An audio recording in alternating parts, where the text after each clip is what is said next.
Hello again, I am Jim Bob and welcome back to F1 Manager 24 and our 2026 season update playthrough with Aston Martin here at Season 1. Tonight it's round 7 and we are heading to Alonso's home Grand Prix, the Barcelona Catalonia Grand Prix.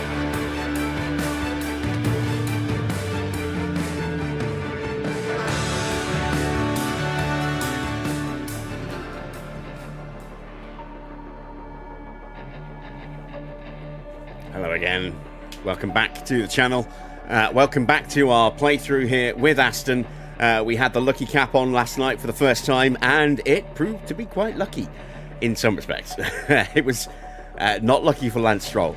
We fired Lance, well, I say fired, we demoted Lance Stroll yesterday because he crashed 5 times over the Grand Prix weekend. He crashed 3 times at the same corner in free practice 1. He then crashed, that was turn 4, a casino. He then crashed at Saint-Devote, as the second he finished his qualifying lap at the very beginning of Q1. And then he crashed at Mirabeau at the very end of the first sector on the opening lap of the Grand Prix. And, you know, what can you say? Enough was enough. I reached my limit. I said after practice going into qualifying, if he crashes again, I'm firing him.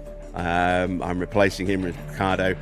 And then he immediately crashed, and that was it. We're getting rid of him. And so we did that last night. We moved him into our affiliate pool. We'll put him on marketing duties for the last 6-7 months of his contract. We're hoping he'll actually reduce his contract wage down a little bit. We are in negotiations over that at the moment. And then we moved Ricciardo up for the rest of this season. Ricciardo will be going back into the affiliate pool next season. We are trying to sign a proper long-term driver going forward. We are currently in negotiations with Ollie Behrman to see if he will join us next season. Waiting to hear back from the contract that we offered him. So fingers crossed we'll find that out today. But yeah, an interesting Grand Prix. We got ourselves a first point last night at Monaco. Art imitated life. Fernando Alonso finishing 10th and sneaking a point for Aston Martin. So we're off and running. We're off the mark. We have that first point and it's moved us up to 9th now in the Constructors' Championship. So the good times are rolling, apparently. It could, I should say, it can only go up from here, but it could go back down again. But I'm hopeful that we will continue our upward trajectory, slowly but steadily. Next target is RB. You can see they are 8th with 2 points. So fingers crossed, they'll be the next team we can overhaul. Then we'll start setting our sights on Audi and overhauling them. We have got upgrades on the way. As you can see, we have a new suspension that is going to drop on Sunday while we're in Spain. So we won't be able to actually start building that till Monday. And that's assuming we have any money to actually start building those. And we've got a rear wing in development as well. That is a week and a half away. So we'll hopefully have some cash to get those started once they drop as well. We have tried to balance out the 2 cars between Alonso and Ricciardo as best we can. I do need to actually sort out Ricciardo's training because we've got him on marketability. Let's put him onto driver development and see if we can squeeze a little bit of improvement out of him over the rest of the season. He's got a very low development rate, so the chances of that are pretty low. But you never know. You never know. If he's got a low enough stat, it might possibly give it a little bit of a bump. So, cornering and adaptability, 2 of his weaker areas. Oh, there we go. Braking, cornering, and adaptability. I think those are what we're going to go with. Yeah, we're going to go with that. So we're going to go with short run pace to get his cornering, his braking, and his adaptability. Hopefully that'll be the main focus. He's got decent accuracy. So my hope is that he'll kind of ignore that and then just focus on the other 3 areas that we want him to focus on. And we'll see if we can maybe squeeze a little bit more out of Ricardo's skill level before the end of the year. It has reset our affinity rating here with Gary Gannon. One other thing, I was looking at maybe replacing Gary. Let's see how long he's got left on his contract. 2 years. It's about 1.4 mil if we were to terminate him immediately. But it'll be less than that if we do it at the end of the season. So let's have a quick look at potential race engineers for next season. To partner up with Ollie Behrman. Who is Behrman's current race engineer? It's Ronan O'Hare, I believe, because it should be, I can't remember her name, who's partnered up with Esteban Ocon. Where is she? Laura, there she is. So that's interesting possibility. Bring Ronan over. Oh, he's got time on his contract as well. Or we'll scout him. We'll have a look. Because bringing over Behrman's pre-existing race engineer means that he'll have a bit of a head start on forming that relationship. So that could be useful for us. We've got Benisi as well. Who else is a free agent? Javi, Mark Slade. We've done a lot with Mark Slade recently, so I'm probably not going to go with Mark Slade because we had him as one of our Cadillac engineers, and he turned out to be fantastic. But as I say, we had him for I think all 6 years of our playthrough. So let's look at who else is available. Hugh Bird could be a good shout, actually. We'll scout Hugh Bird. Only 37 years old, plenty of scope to improve. Adami.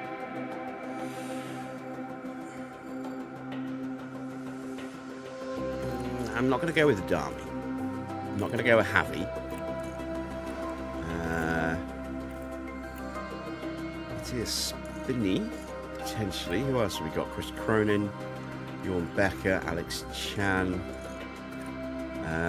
Ben. Oh wow, they've really nerfed Ben's rating. Look down to 82. I'm going to scout Ben because I want to see how his stats line up against what we've seen in previous versions of the databases. So let's do that. And that's our 3 scouts done. Evening Dino, evening Mr. Lou. Good to see you guys. Hello to everyone else who's lurking in the chat. As always, please feel free to say hello. And if you've got any questions, ask away. And I'll see what I can do to answer those for you. So, moving on. I think one last quick check that we've got equal parts on our cars. They're both on the same chassis, both on the same front wing, and we do have a spare now. Same on the rear wing, the side pods, underfloors, and last but not least, suspension. And we don't have any spares there, or spare chassis. Thank you for that, Stroll.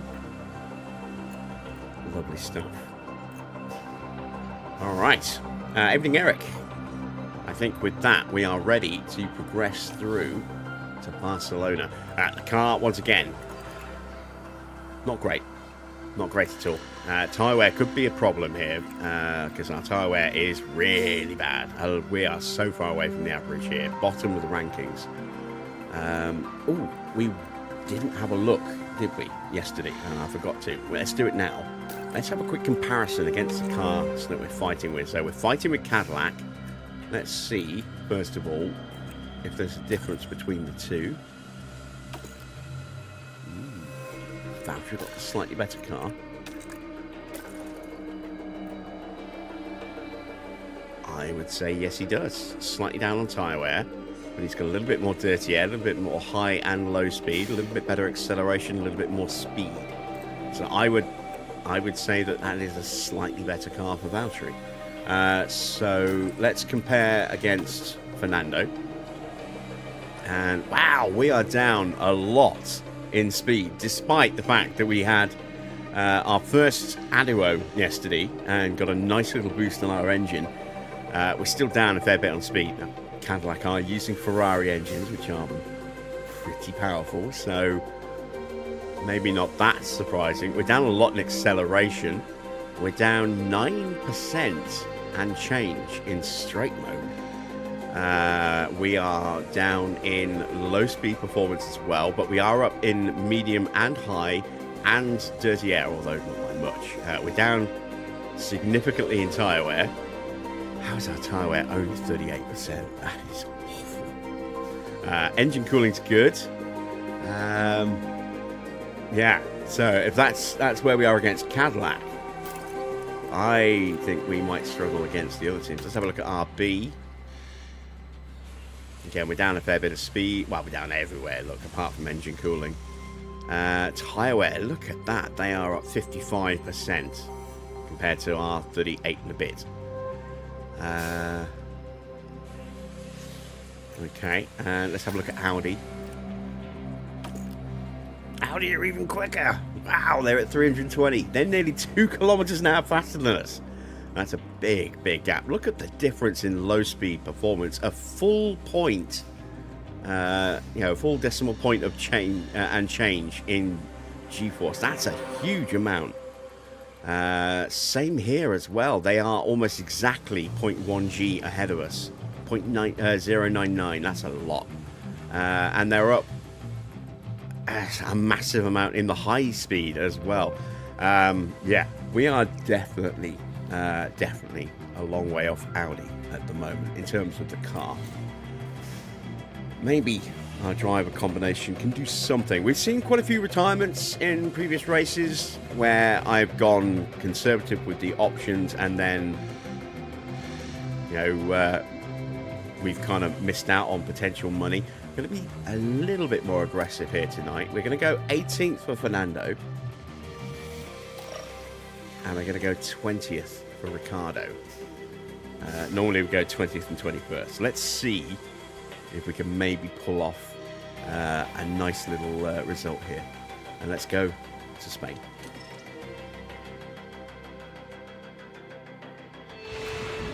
Thank you for joining us for the Spanish Grand Prix here in Barcelona. The first Grand Prix held here was won by Nigel Mansell after a wheel-to-wheel battle with Ayrton Senna. But who will follow in his footsteps this weekend? How will the British driver George Russell fare this weekend? He was sensational in the last race. He took home the win and set the bar very high indeed. Ladies and gentlemen, this is Formula One.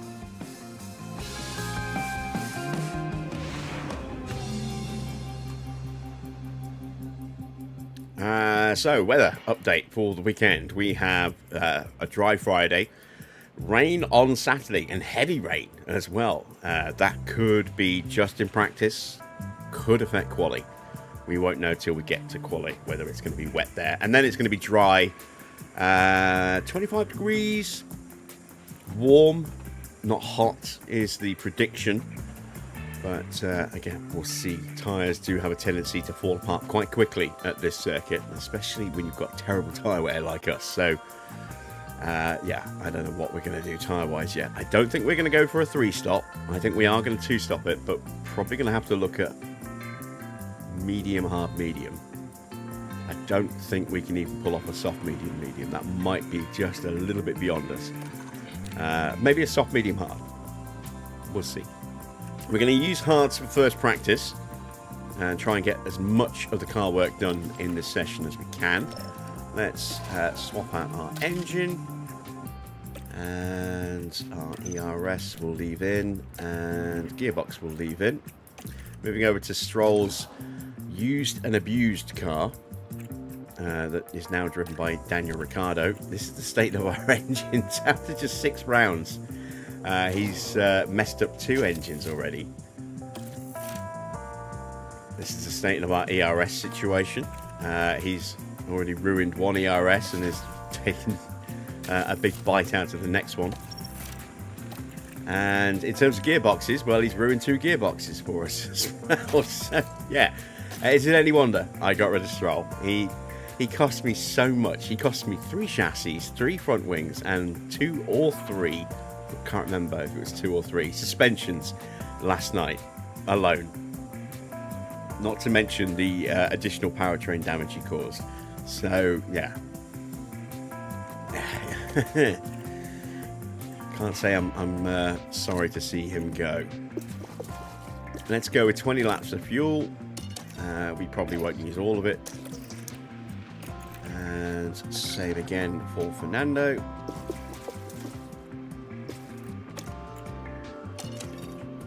There we go. What are your thoughts? Are you guys glad to see Stroll gone? Or are you missing him already? Let me know your thoughts. Right, we need a setup. So, let's start with an 8 on the front. We'll go with the 14.5. It's usually around here for the rear wing setting. The Jeremy Clarkson. Oh no! Anyway, yeah, that's about how I feel there, Dino. that's definitely a good response. I like that one. We'll go with an 8.2. This could be all over the place, the roll bar. So this is by no means going to be right. It could be a 6.4, could be a 7.3, might even be a 9.1. I don't think it'll go down to a 5.5, but you never know around here. Sometimes we get some weird setups. I'm going to push that up a little bit, and I'm going to push this up a little bit as well. And because this is such a difficult circuit to nail down straight away, the setups, we're going to put the same setup on Ricciardo's car as well. So we'll go with an 8 on the front, a 14.5, an 8.2, and then a 3.2 and a 0.6. There we go. Ooh. There we go. Right, have I done the pace settings for both? Yes, I have. We've changed out the parts. Let's hit the track and see Daniel Ricciardo make his Aston Martin debut.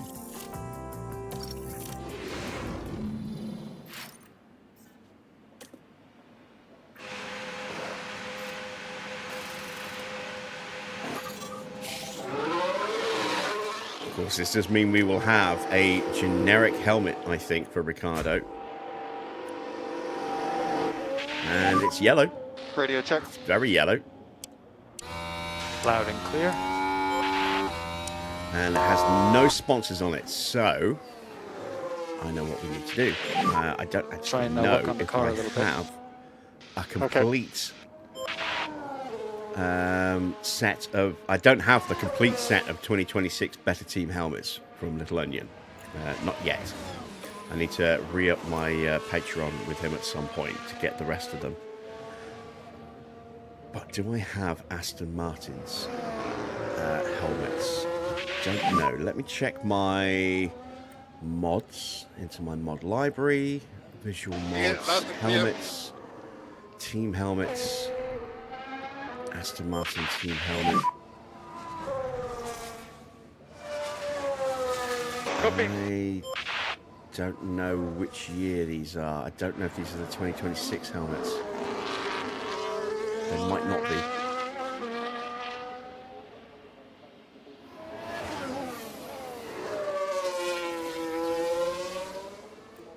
Alright, let me have a look at my download folder.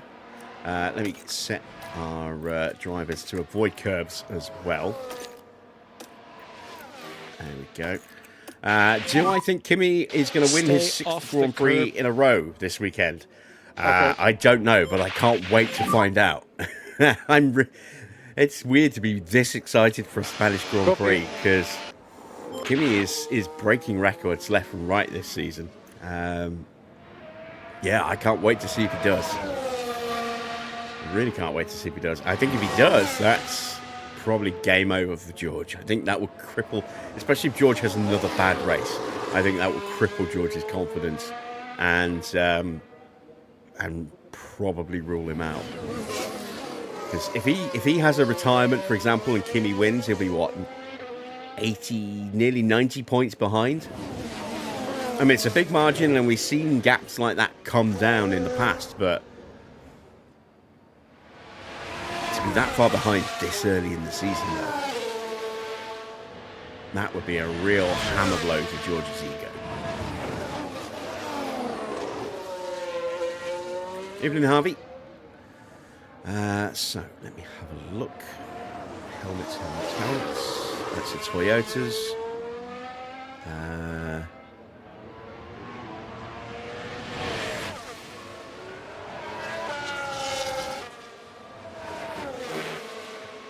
Alpine 2026 Aston. Here we go. 2026 Aston generic helmets. Let me extract that.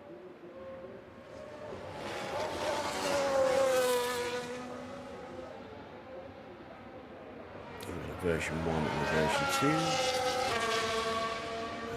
I'm not sure which one is which. But I will move that into the pack file and see if that updates when we go into the next session. It might do. I might have to load the game again. But we shall see. Where is my packs? There we go. Into there. And then let me folder for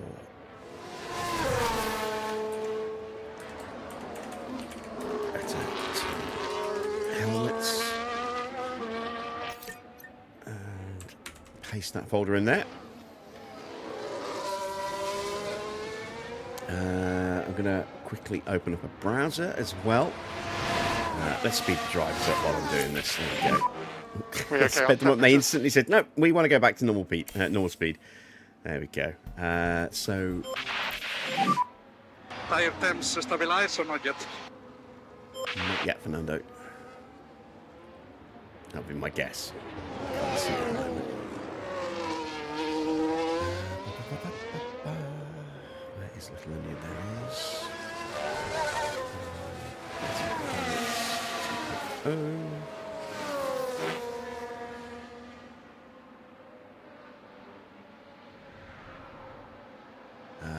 Yeah, I'm going to want the first one, I think.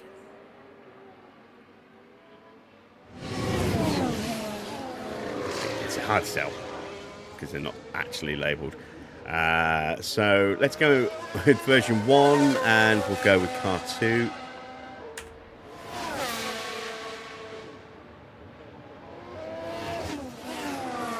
And then version 2 for car 1. Let's see if I've got that the right way round. And then again, I don't know if these will actually register when we go into the next session or not. They might do. They might crash the game trying to read them because they weren't there before.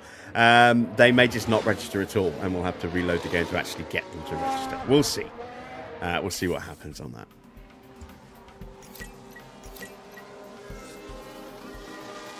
But I'm not replacing anything. They are just the in-game generic helmets that are there for Aston at the moment. So we're adding a mod in while the game is running, and I don't think that generally tends to actually register it.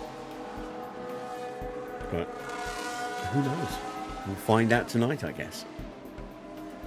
If Kimi wins his 6th Grand Prix, he'll be tied with Russell for the same number of races. But really? Has George only won 6 races? Wow.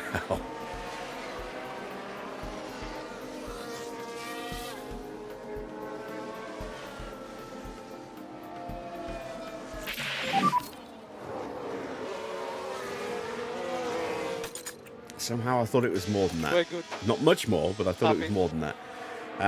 We're at 88% for Fernando. That's not bad, but it could be better. So we're going to call him in.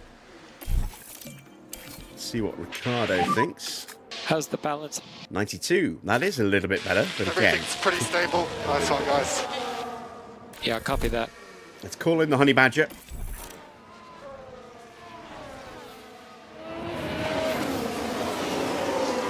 See the Cadillacs and McLarens behind. All, actually, no, it's a Cadillac and a Haas there with the 2 McLarens all fighting for position. We are going to get out of the way of that really quick. Oh, Daniel Ricciardo's got the... Oh, that's a point. We'll box the end of this lap. Daniel Ricciardo can't have number 3 I got anymore, you. can he? because that's Max's number now.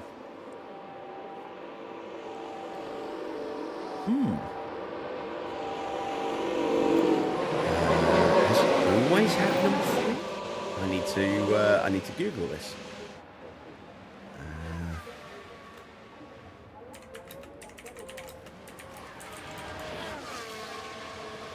Let's have a look.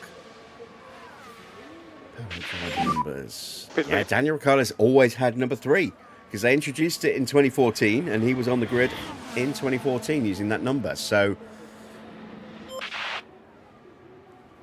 okay, one for you guys in the chat.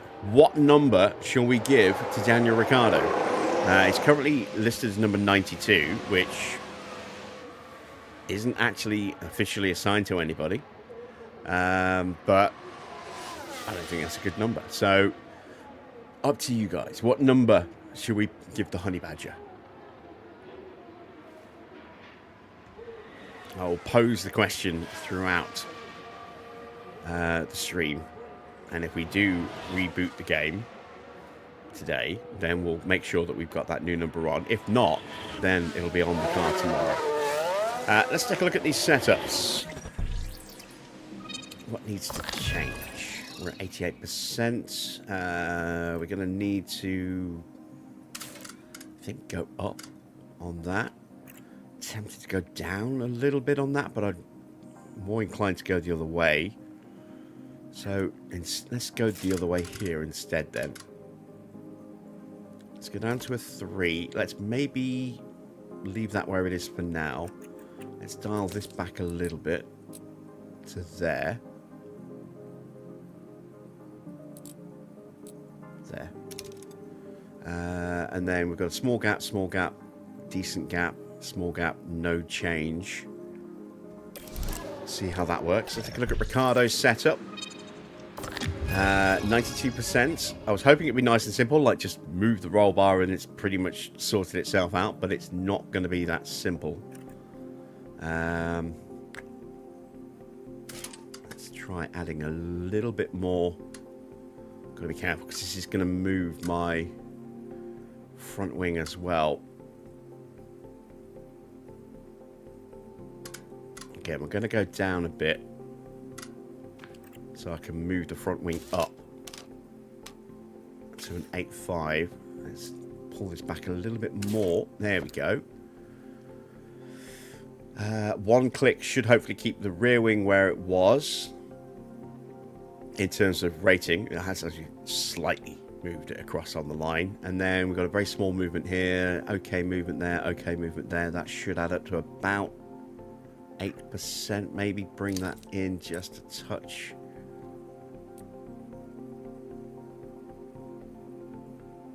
Let's give that a go. 33 just for a laugh. See, I was thinking maybe 33. Max took Ricciardo's number, so Ricciardo takes Max's old number. But just pick out a number that you'd like to see, and we'll check to see if it is actually officially assigned to a driver. And if it's not, then we'll add it to the list, and we might have a poll from a short list of numbers. Let's get them back out for the second half of the session.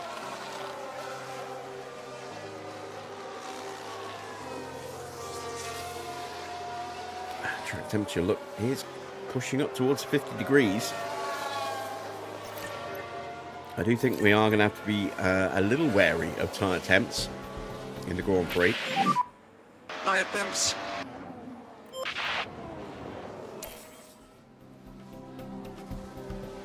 Fernando agrees, you see. He's talking about tyre temps too. Knows his thing. Knows his stuff, this Fernando.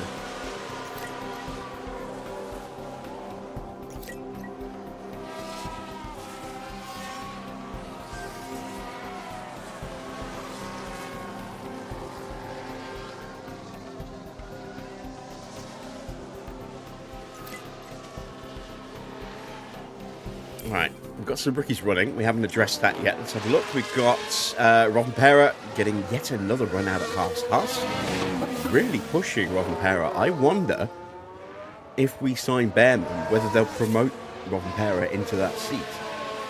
That'd be interesting. They probably won't, but I mean, getting a lot of track time this year. DPA, can't remember who DPA is. MCL, is that McLaughlin? We've got Iwasa back out again in the V-Carb. Henri Kamara. No, Henri Kamara. Rafa Kamara. Nicholas Solov. Is that Julia? Oh, let's have a look. Behrman, Bortoletto, Bottas, Colpinto.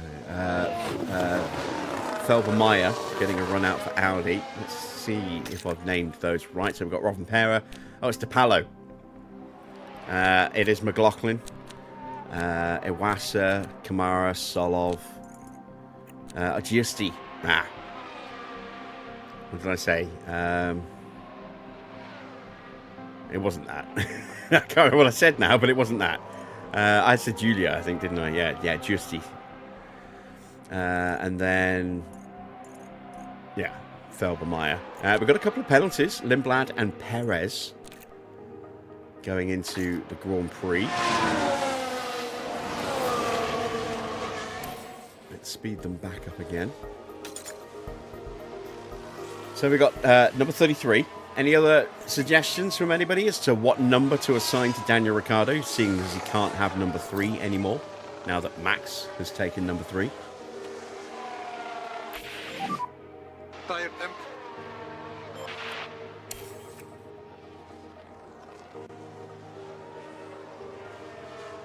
I'm not going to give him Stroll's old number because that just feels like for you a to curse. He had the number 19 in 2013. Yeah, but that was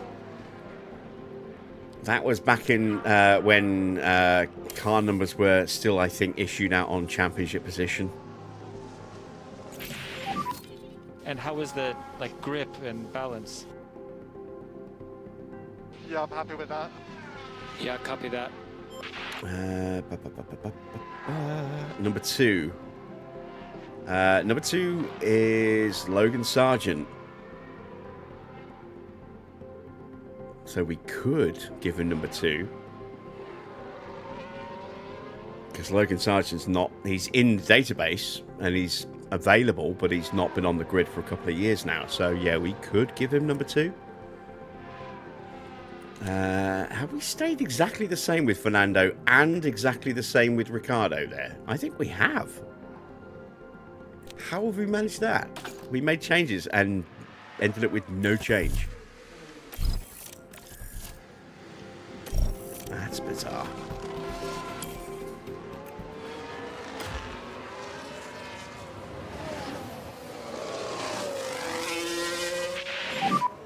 Okay, box now. Understood.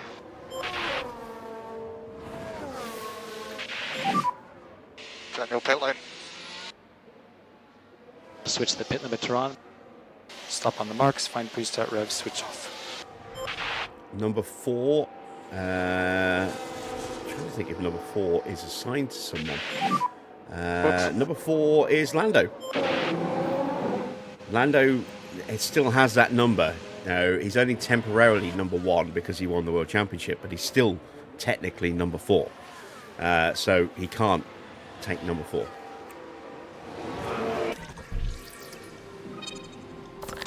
There we go.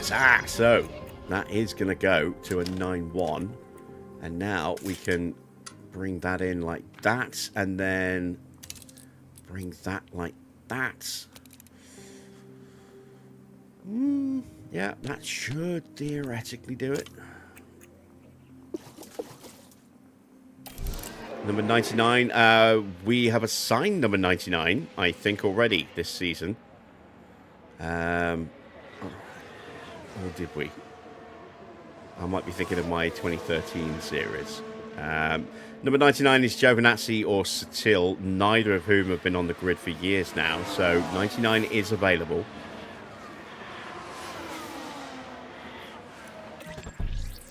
Sutil had the number first, and then that number moved over to Giovinazzi. And again, look at this. A nice, simple, straightforward move that, with everything there, might just fix everything with the car there. That just moving the roll bar without needing to make any other changes. We'll see in the next session, but that's encouraging. Number 28 is Felipe Drugovic's number. He's not on the grid. I don't think he's ever been on the grid, actually. It was also Will Stevens and Brendan Hartley's number. I think it was the number we gave to Felipe Drugovic in our Cadillac series. So, yeah, number 28 is available. But does that really have much? Think as well of a number that might have a link to Ricciardo. Something that might, you know,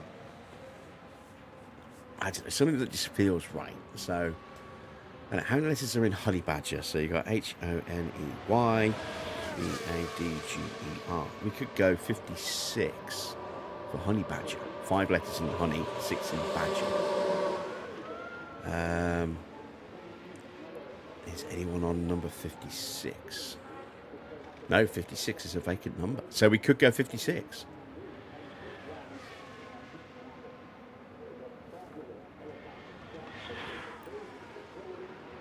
17. 17 is a retired number. That's Jules Bianchi's number. That is officially retired after his death at Suzuka. No, definitely not tarnishing the legacy of that number. And 18 is Stroll's number, and I said we're not going to give him Lance Stroll's number because that's a cursed number. So, yeah, both of those are out. Another suggestion for 33.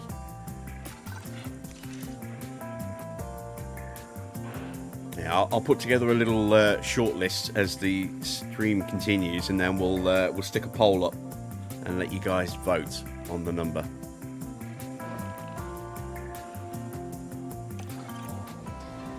I think it's going to be the best way to do it. So, medium tyres. Let's just stick with the 15 laps.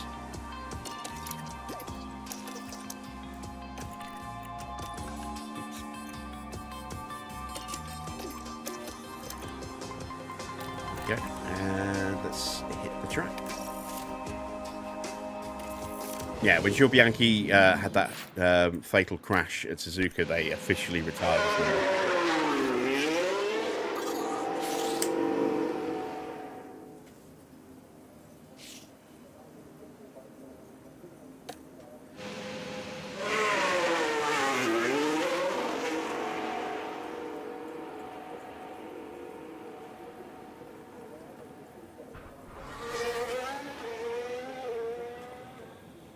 I think if anyone was going to take that number, it would have been Charles.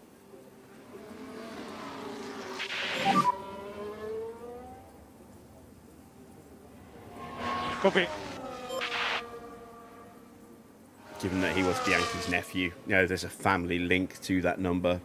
That's the only driver I can see that makes sense. Unless another family member makes it onto the grid at some point in the future.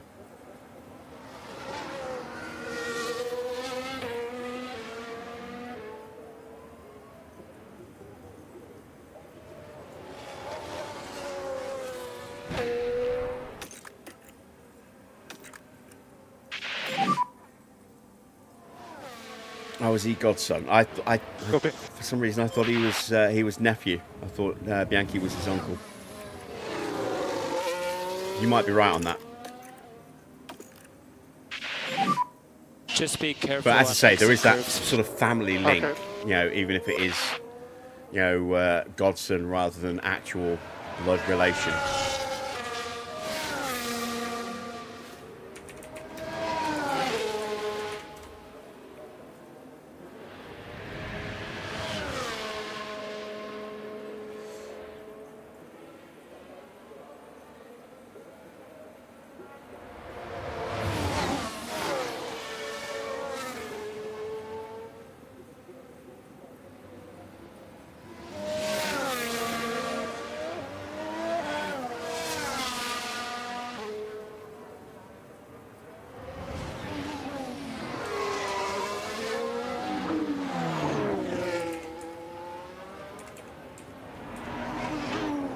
Yeah, Godfather. He was Godfather to Leclerc.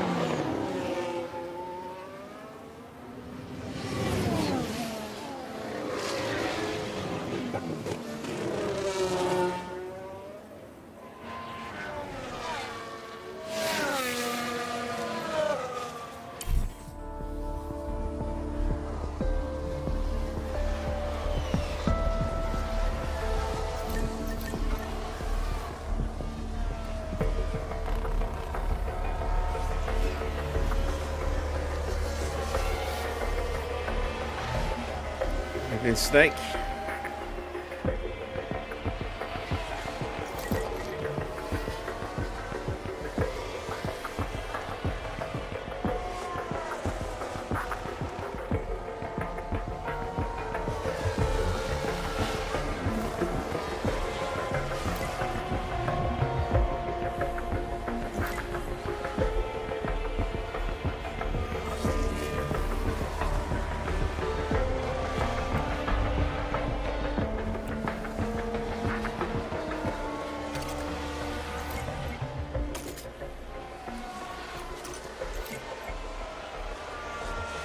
Close to feedback. We've hit the 50% mark on our prep as well. Oh, drivers haven't given me their feedback.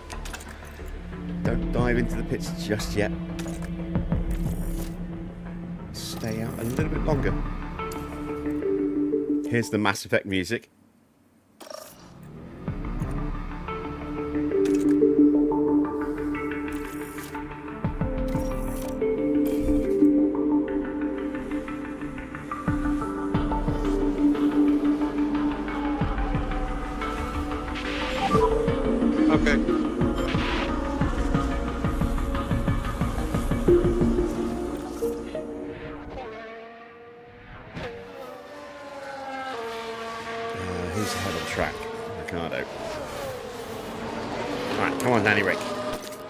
Feedback before you hit the pits.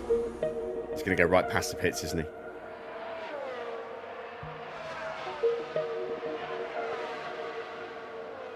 Goes past the pits.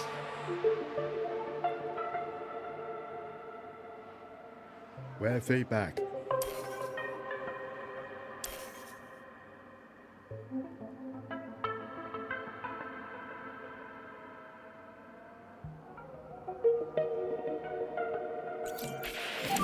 Right, 94 with Alonso. Good car to drive. So we have improved his car.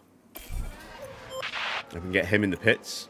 Need Ricciardo to give me that feedback now before he runs out of fuel.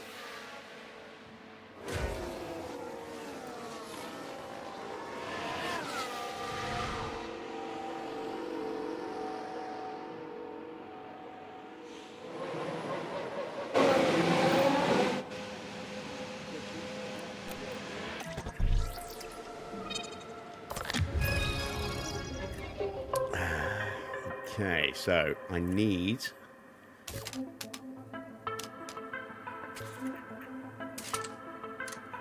a little bit less camber, it would seem, because I need that to move slightly. I also need that to move slightly and those to move a little bit. That might be it. We'll try that. 71 is a suggestion. It's a Ricciardo themed number, and 71 is a vacant number. So yeah, we could go with 71. So we've got a few. We've got 56 for Honey Badger. We've got 71 for July 1st. We've got number 33. That's an obvious, the popular one. I'll throw 99 in there because, you know, it is a multiple of 3. A very distant multiple of 3, but it is a multiple of 3. And then let's get one more good suggestion.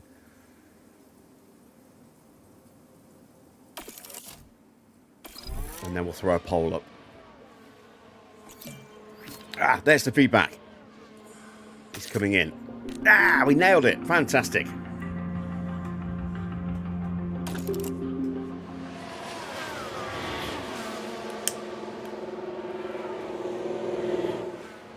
Gio's been off the grid for 5 years.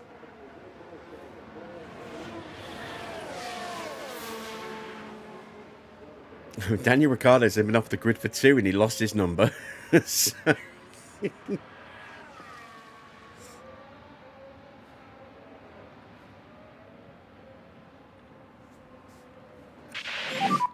Daniel, pit lane. Besides, technically, it's not Gio's number. And white Initially, line, it was white line. Satil's number. And you can So- stop on the marks, find pre-start revs, and then switch off.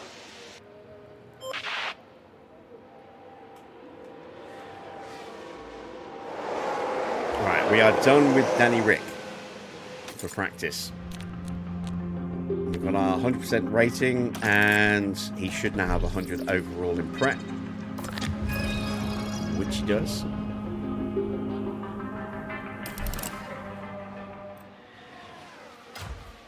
And now we need to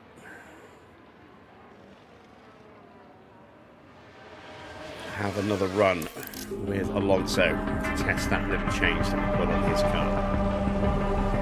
Probably going to need to give it a little bit more fuel as well. More time.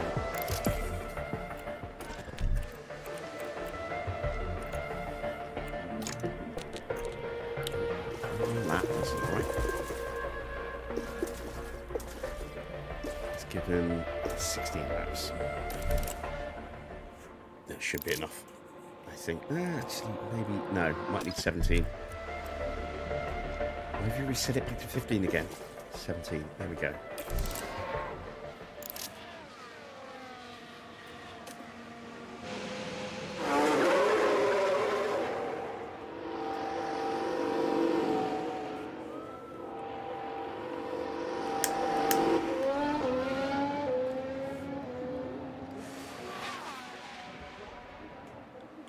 Satil's retired Gio, is it? Yeah, I know, but at the end of the day, that's not what counts. It's whether the driver's been active in the last 2 years in Formula One. If they haven't, they lose the number, or they lose the rights to the number. If no one else claims it and they end up coming back, they can reclaim the number. But if, as has happened here with Ricardo steps away for a couple of years. Max takes his number. If Ricardo were to pop back up on the grid this year, it's not beyond the round of possibility. He's part of the Red Bull pool. They could call on him as a last, as an emergency driver if someone has a nasty accident for a one-off appearance. He wouldn't be able to use number 3. He would have to use a different number.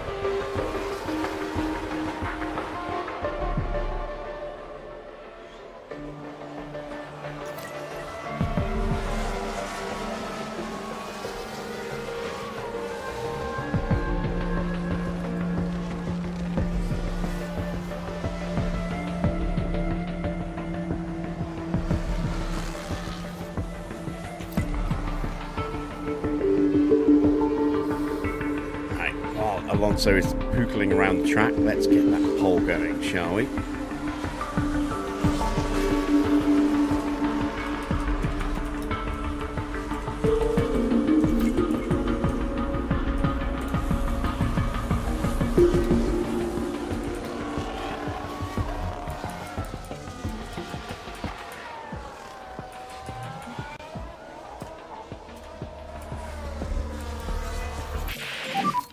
Felt very good.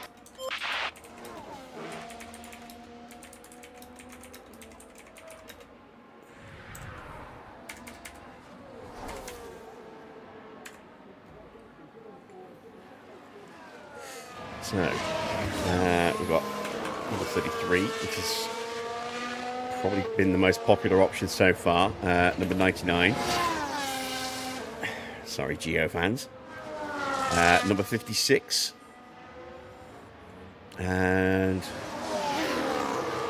Yeah, I can only actually have 4 options. That's worked out quite nicely. What was the other one? It was number 71, wasn't it? There we go. So, poll is up. Okay, copy. Cast your votes. Let me know what number you'd like us to assign to Daniel Ricciardo for the rest of this season.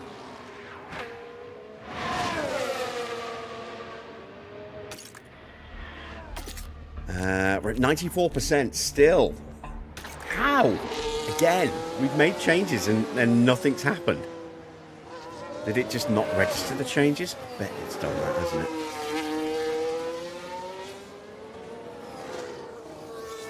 That is a bug. It does sometimes flare up. Into the pits then, again, for Fernando Alonso. Looks like we might have to send him out for a short run on softs in the next session.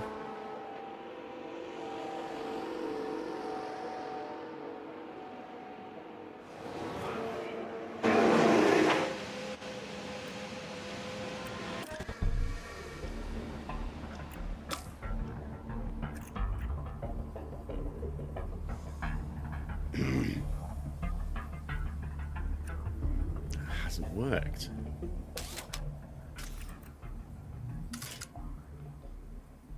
Let's try going on the opposite side. And then, I don't know, do I go there?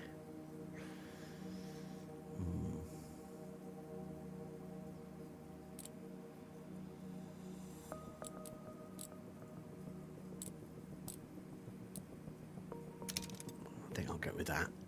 We'll try him on a set of softs at the start of the next session. I don't want to run him too much. It's just unnecessary wear and tear on the engine, the more laps we do. And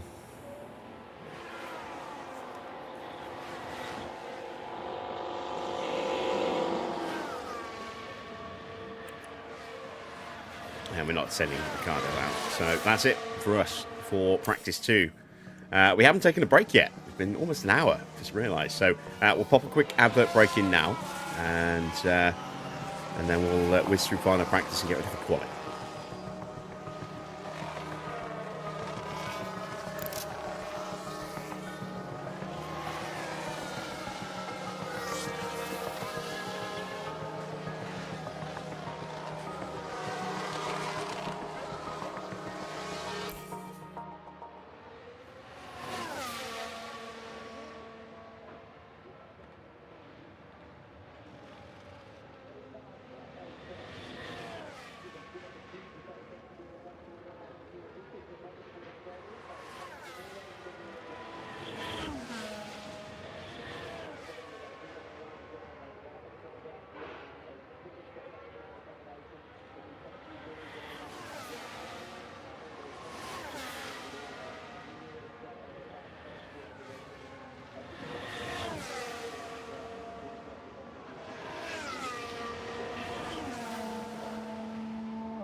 Muted my microphone instead of unmuting it there. We are into final practice and we are going to start off with heavy rain, 4.58 mil on the track.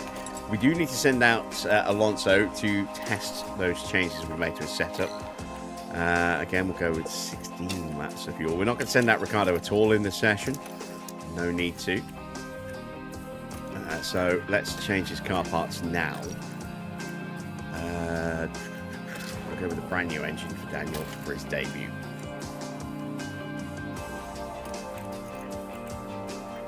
No. Let's go with the 67. Thought about saving that, but there aren't any more slow circuits coming up for a little while, so we'll go with the 67. We'll go with his second ERS. And brand new gearbox. There we go. Right, so his car parts are done. We're not going to change Alonso's till after this session. Quick look at the pole numbers. We've had 7 votes so far. 33 is by far and away the favourites, with 4 of those votes. The other 3 are 1 apiece for 99, 56 and 71. Plenty of time to get your vote in.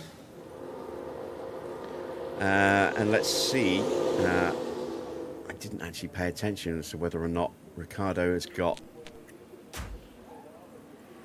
a different helmet on the car. Send him out for a lap just to see what helmet he's got on. He's still got the yellow helmet on. I didn't think it would register that.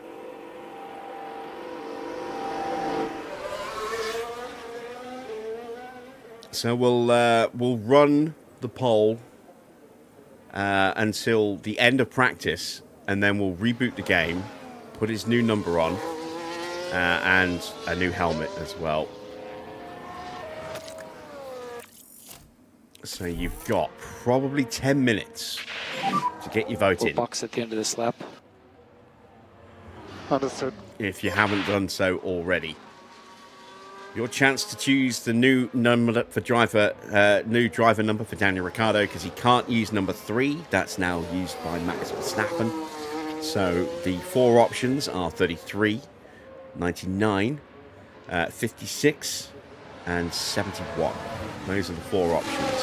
33, Max's old number. 99, Max's number times 3. Max and Ricardo's old number times 30. Well, not times 30, but a multiple of 3. And then 56 for Honey Badger, and 71 for his birth date, which was July 1st. So those are your 4 options. And I'm going to just turn my camera on again. Yes, I have. Let's.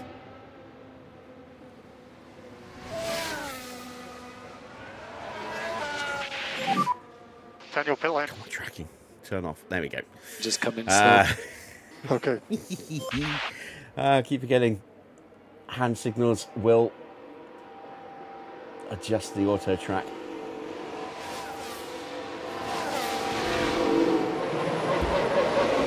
Oh god, it switched itself on again. Turn off, come on. There we go. It's off. So yeah, those are your 4 numbers. We've had another vote, a couple of votes actually, and another number 71. Number 33 still leads, 56% of the vote.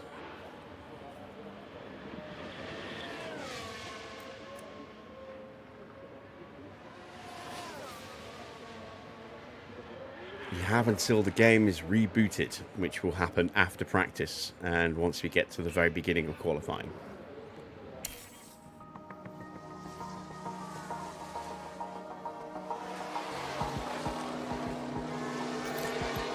Another vote for number 99.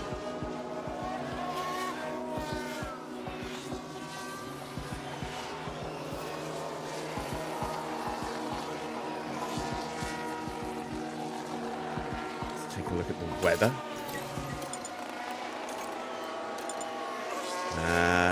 Very wet all the way throughout. I wonder if that's going to carry on into qualifying, or if this is it for the wet weather, whether it's going to be dry for quali.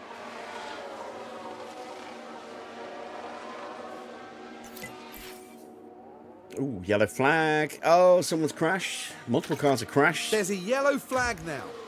Don't think it's Ricardo. It's not Ricardo. I don't think it's Alonso. It's not Stroll.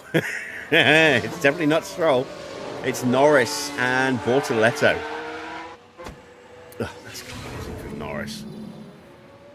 That's very clumsy.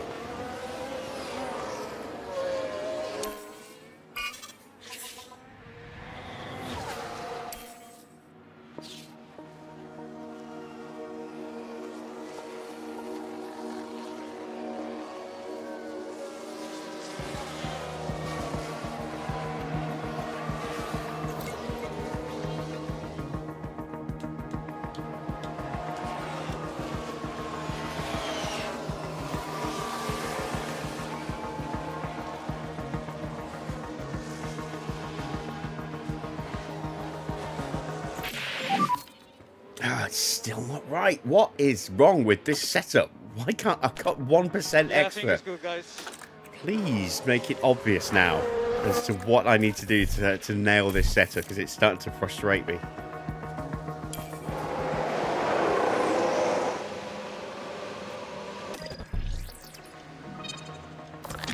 Alright, well, it can't be an 8 because we've broken the rear wing, but we have nailed down the cornering. So I guess we go back to an 8. We bring that back up. That'll fix that. That's now fixed. That should be fixed. That gap might work with that as well.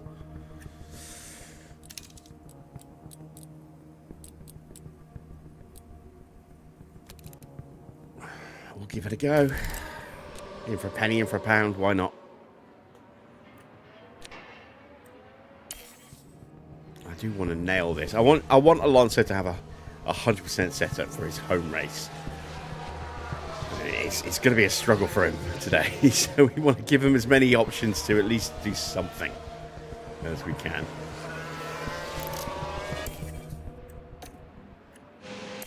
Out he goes again.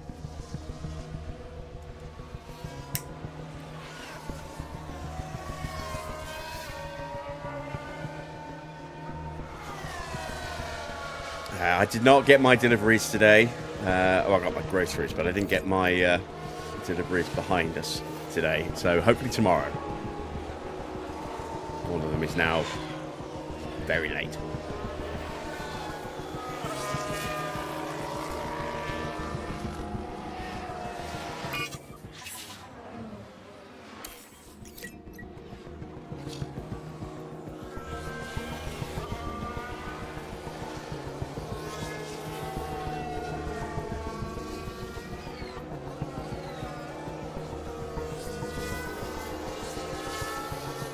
At some point I'm going to start tearing down the calyx behind me and rebuild it in a creative way so that there are gaps and it's not just cubes.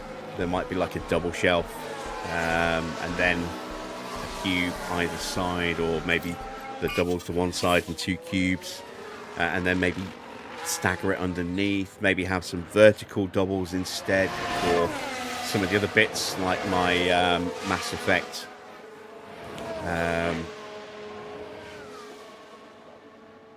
Omniblade and my big chap.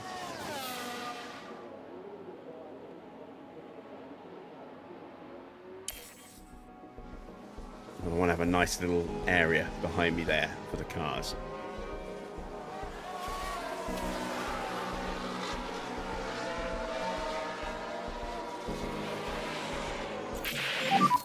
Ah, we got an optimal. So that's 97 to 100. Fingers crossed. Have we nailed it? No, we have not nailed it. Yeah, does that mean it's a 7.5 on the front wing? So I think that's the only thing that it could be now, is a 7.5.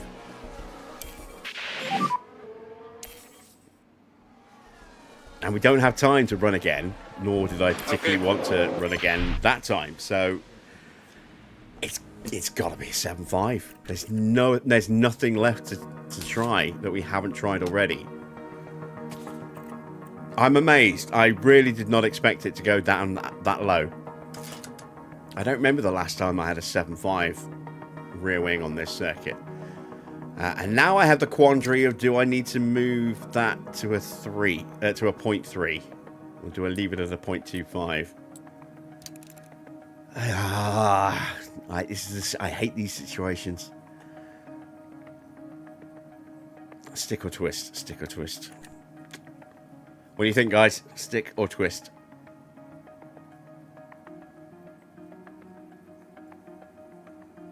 I'm opening this one up to you so I can blame you if it's wrong.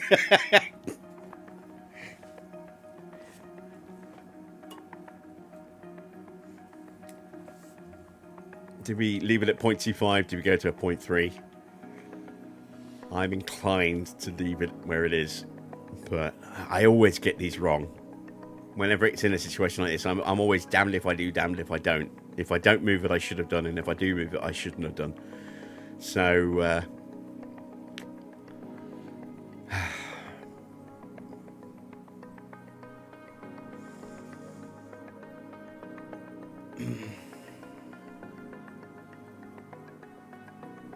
think we'll leave it. All right, there we go. Setups are finalised for qualifying.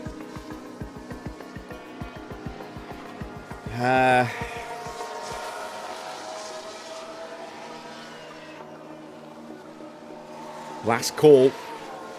You've got like 2 minutes left on your driver poll vote. 33 leads with 45% of the vote. 99 has 18%. 56. My suggestion, unfortunately, has 9% of the vote. Not a very popular suggestion, it would seem. And 71 has 27% of the vote. Still very clearly 33 at the moment, but you've got like 2 minutes left to get your vote in if you haven't already done so. So go ahead and cast that in the chat on the poll. And we will be applying the results to Daniel Ricciardo for qualifying and the rest of the season.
Will practice pay off for the drivers?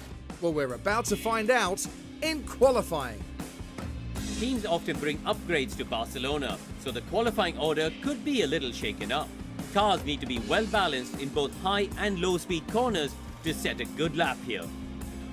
Esteban Ocon there, Karun. What's the feeling around him at the moment? They weren't as quick as I expected them to be in practice. They'll want to land better lap times than that today to earn a solid position on the starting grid. Well, it's almost here. Qualifying coming up soon.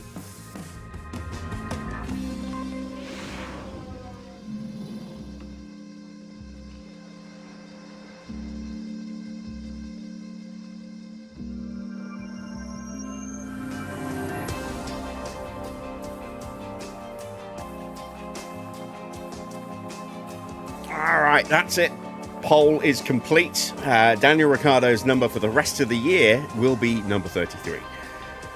Kind of felt inevitable, really. The second someone mentioned it, it got a lot of traction. So, yeah, that's going to be Ricciardo's number. It is going to be weird to see number 33 on the car and it not be Verstappen. Not going to lie.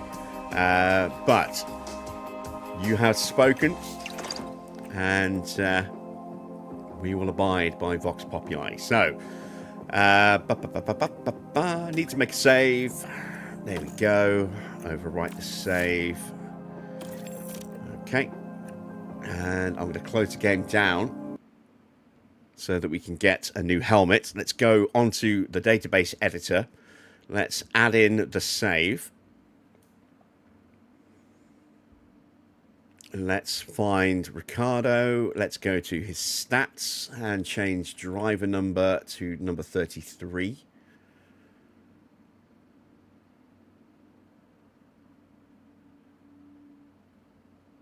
There we go. And save changes. And then we want to export the save. Let me quickly double check. I know about turning points. Yes, they are active. There we go. Good. So we can get rid of that. Let's open up our save game shortcuts. Let's open up our downloads. Let's take the save and throw it in. There we go. Get rid of that and replace. Let's get rid of that. And let's fire the game up. And we should have a new helmet now for Ricardo. I've got that already in position. Now we just need to see whether or not it actually registers the helmet I thought it was going to register. Or if it gives me the other one. Because I'm not sure which one's which.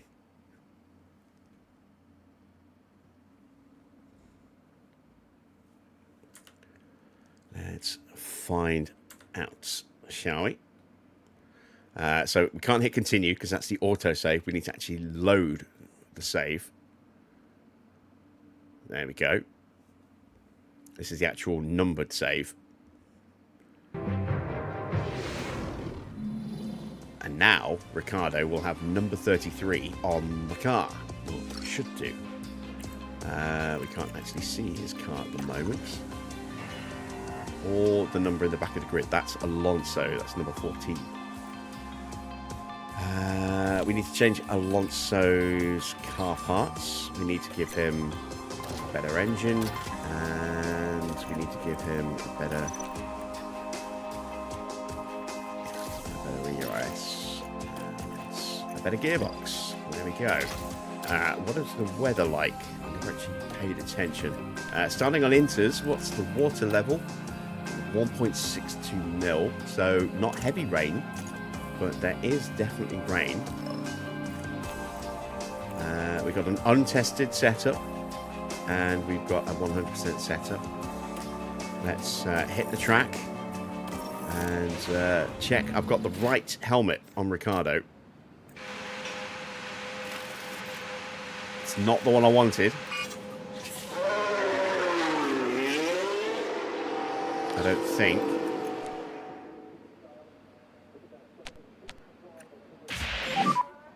Radio check. Oh no, it is. Loud and It clear. is the one I wanted. There we go. The green and white one.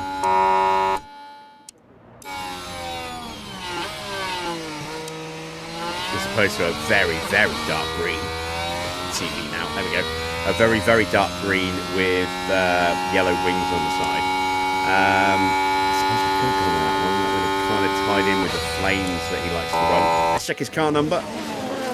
There we go. Number 33. It's only on the nose. It's not on the side of the car, I don't think. There is number 33. Yeah, I don't see it anywhere on the side.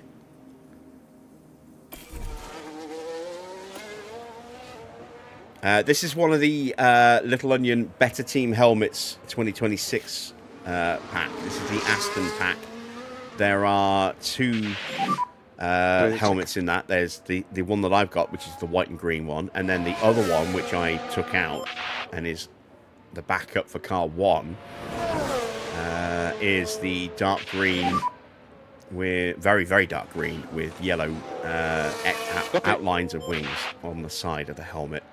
I will put a rookie in the car. If somebody reminds me tomorrow, I will put a rookie in the car for Alonso tomorrow.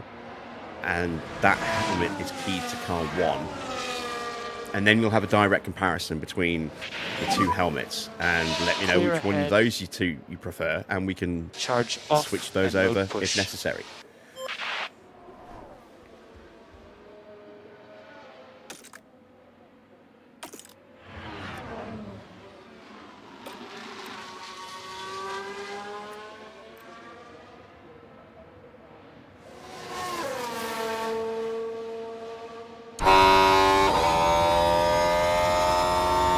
No, this is not an outtake. This is a Little Onion Patreon only mod.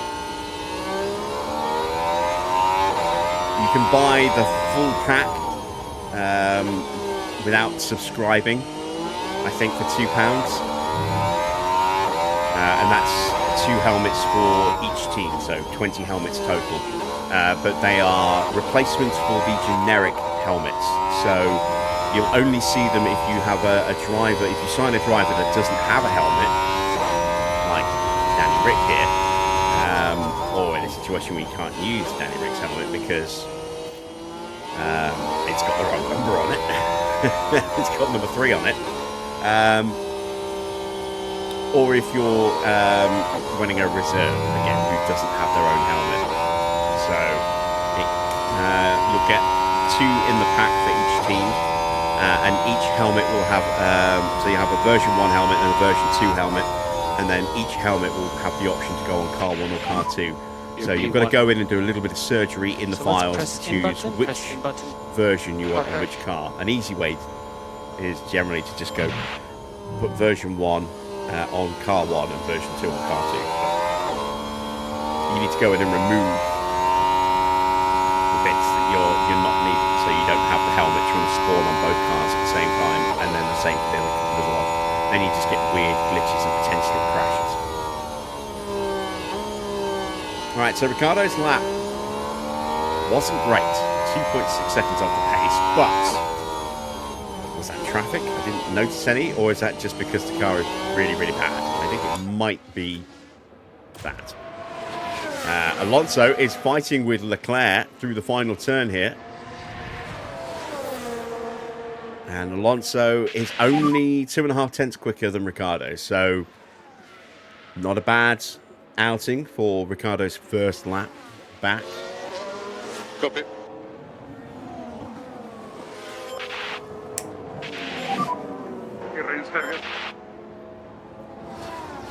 In reality, unless the track dries to bone dry at the end of the session, we're not getting through, and it's only going to get worse. So, yeah. We are out of qualifying. No real surprise there. Daniel pit lane. But, yeah, if I just pull this back Just up come in slow. and go Understood. to my browser, and then we go to Patreon and go to Little Onion. So this is the pack here that the Aston helmets are from, the Better Team helmets. My membership has gone back down to just free. It has been for a couple of months, but at some point I'm going to be re-upping and resubscribing with a paid subscription for another few months. But you can buy this pack on its own. Oh, it's $6.50. I don't think it was that much. So you can just buy this pack on its own outright for $6.50, and you'll get 2 helmets for each team, including Cadillac. Apparently, a generic team helmet for Cadillac. Looks. Because it's locked, it's blurred, but these are the 2 helmets. So this is the one that we've got on, this green and white helmet. It won't let me select it because it's locked. And then this is the other one. It's a very dark green with yellow wings on the side. And this is the one that we've got. But we'll run this one on a rookie tomorrow on car 1. We'll take Alonso out the car for practice. And I'll let you guys choose whether or not you want Ricciardo to have this helmet or this one.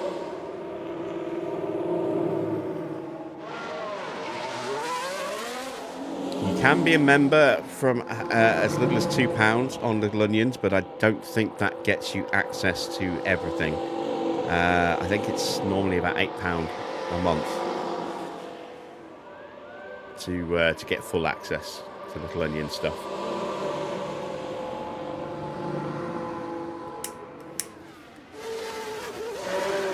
But there's a huge amount of content on there. So even if you only get it for a month,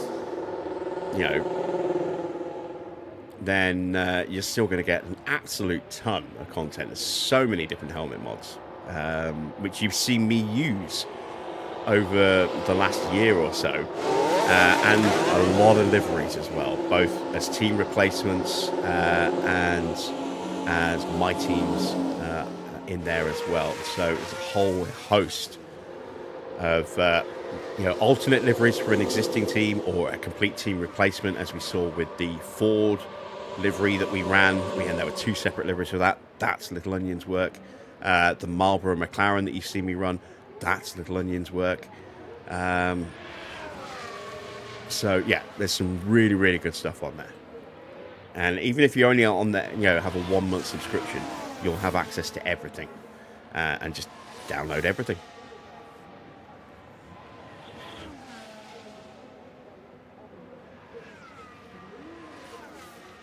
There's not much point us going back out because the track is twice as wet now as it was when we went out the first time. So we're just going to speed through the rest of qualifying. The track's only going to continue to get worse. We're not going to improve. And nor is anybody else.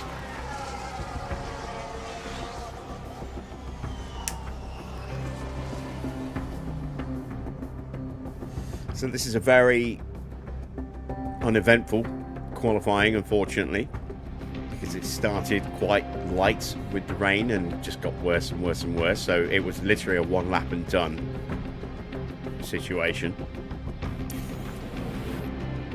And there we go. Qualifying is over. We are out in 20th and 22nd. Alonso's target is 18th. Ricciardo's target is 20th today. So we'll see if we can move forward a little bit. And let's see who sticks it on pole, shall we? It is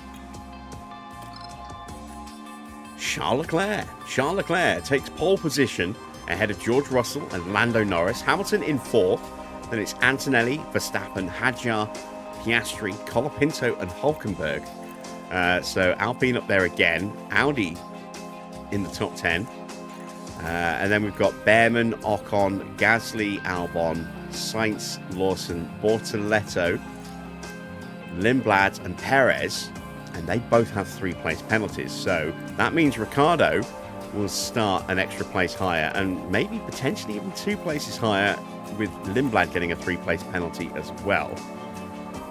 So Alonso is going to start P18 and Ricciardo will start either P20 or P21 depending on how they work out these penalties.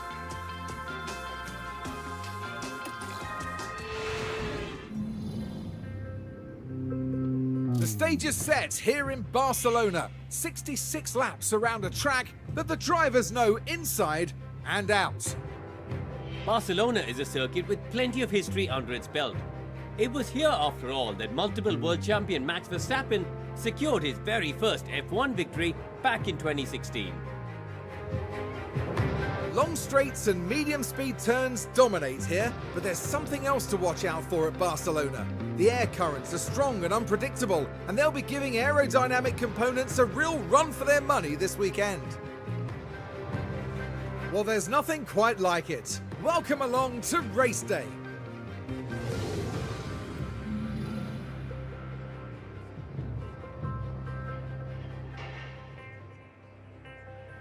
All right, let's get ourselves prepped strategy-wise. We'll check the amended grid as well, see how those penalties were applied, because if they applied the lower penalty first, that would technically bump Ricciardo up to 21st, and then the other penalty might then bump him up to 20th.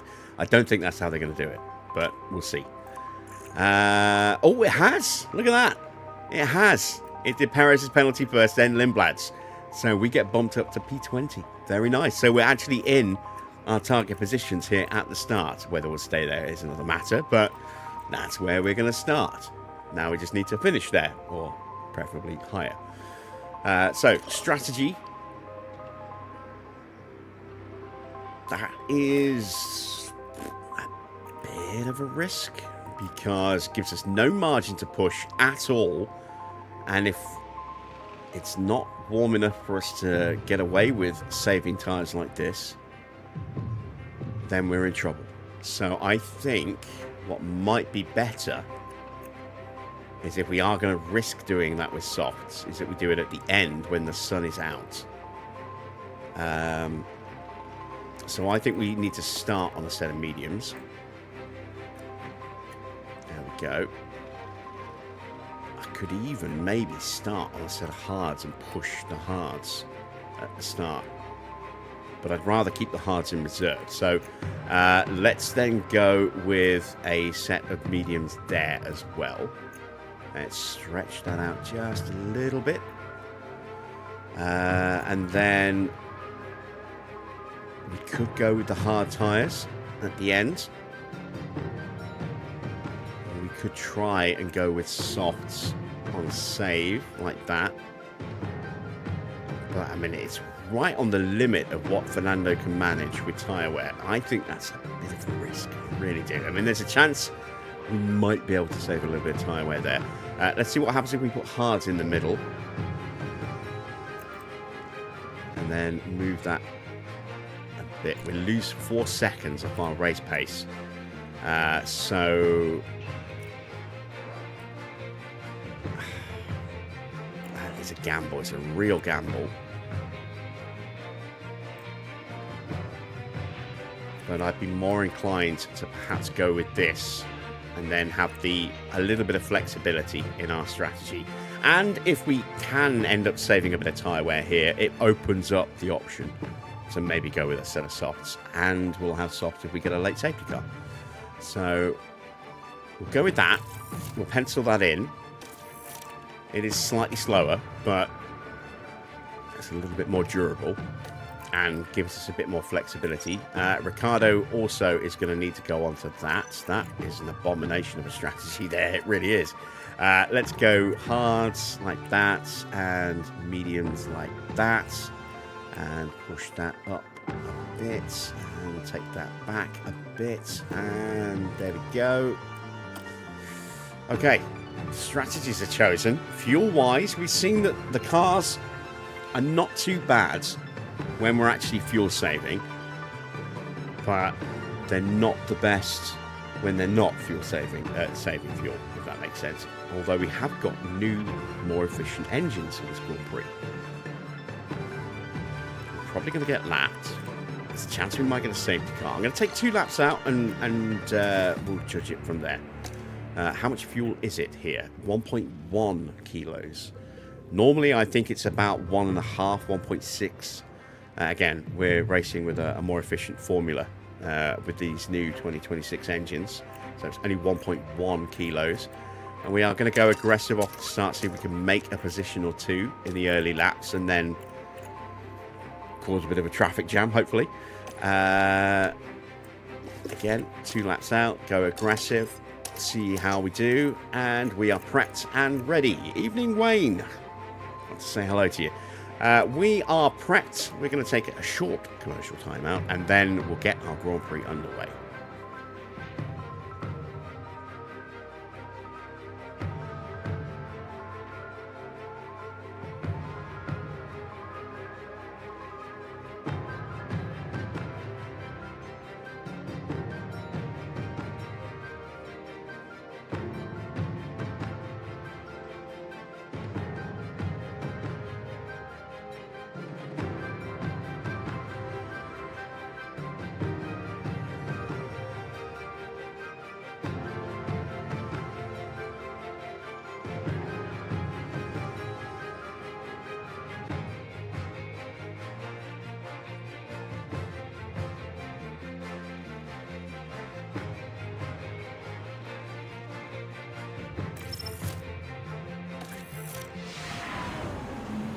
Well, it's great to have you with us, folks, as we settle in for the weekend's Grand Prix action. And for Lando Norris, this is another chance to see what he can do in this car. It's a promising position for them starting in P3. They'll be looking to make the most of the slipstream. Here we go. It's time to go racing. This is it. It's the Spanish Grand Prix. It's lights out and away Frame we rate's go. looking a little bit rough at the moment. Hopefully that calms itself down in a moment. Let's move to the overhead camera. These models are quite detailed, especially with the new liveries, so with this graphic settings, and it does seem to be a little bit more juddery when everything is bunched up like this. There we go, it's smoothed out. Back to 40 frames a second now. Now back to 60. And briefly 35, yeah, it's jumping a bit. Go back to the broadcast cam. We have made no places, but we haven't lost any places. Good job. Interesting mix of mediums and softs, no hards. Ricardo fights off an attack from Lindblad, who got ahead of him briefly, and then retakes the position on the inside of turn 4. Alrighty. Nice. Nice indeed.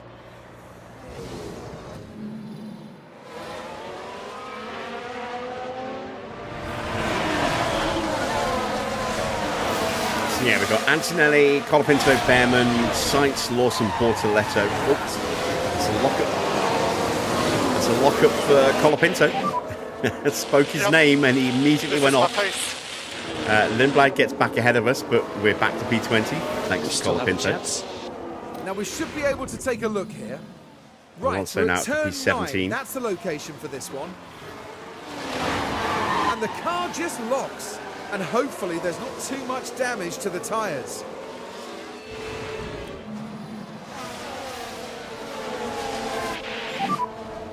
DRS enabled.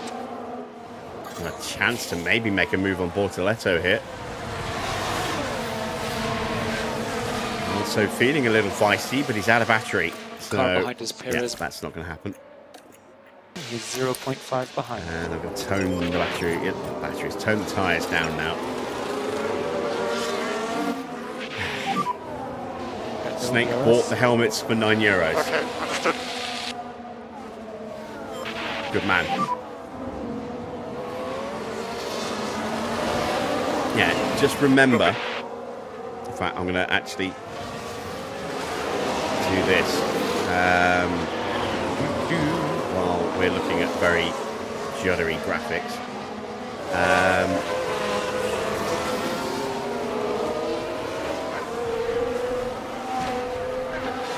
Not in here, are they? They're in the downloads.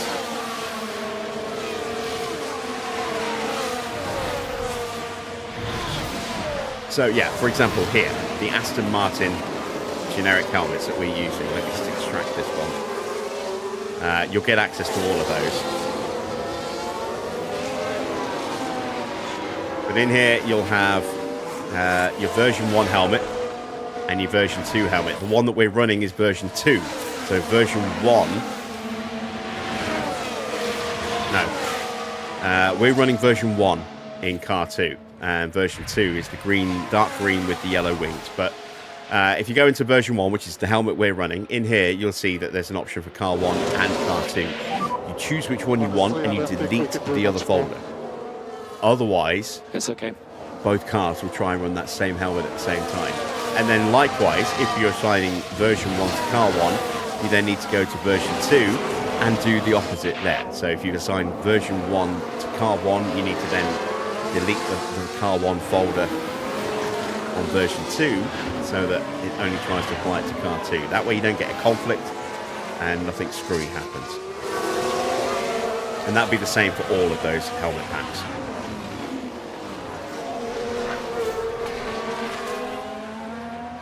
Right, tyre temps are edging up just a little bit while we're in the dirty air.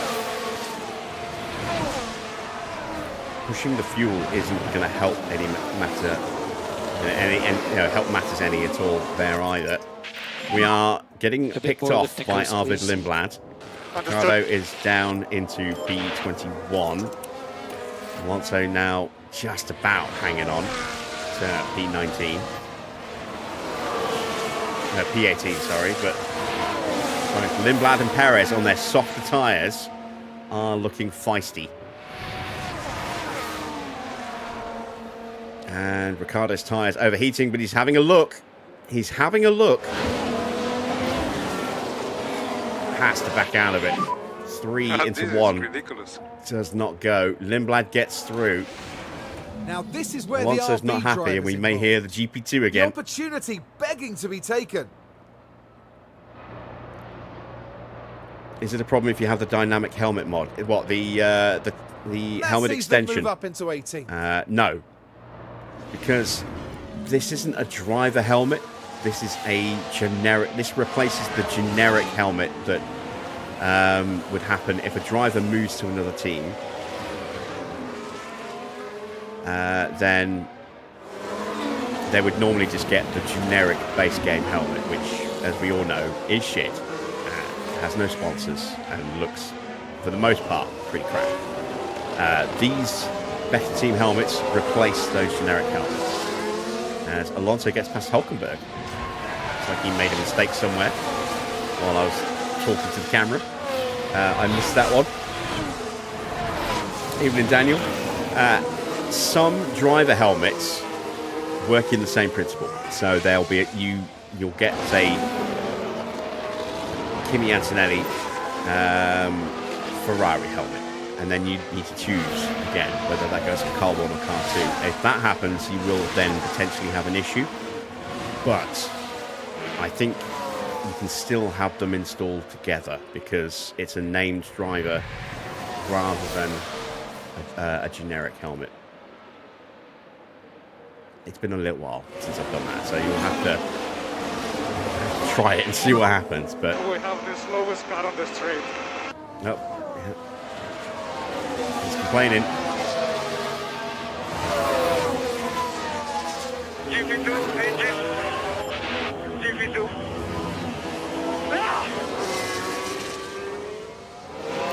He's not a happy man, is he? Let's give him some battery.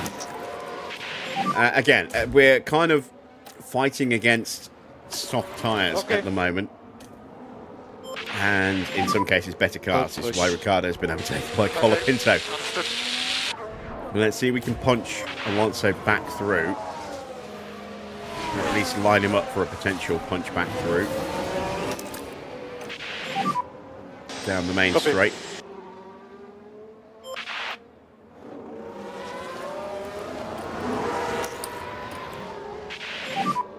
Charge on, charge on. Tyres are starting to cool down a little bit. Now that the field is spaced out, the frame stutter has gone away.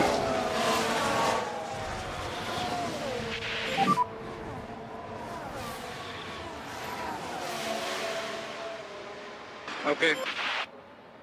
Yeah, we're just burning all our battery before we get into a position to actually have a run into turn 1. So we're just going to have to ride out this period of slow pace and hope that as the soft tyres wear out faster, we will come good.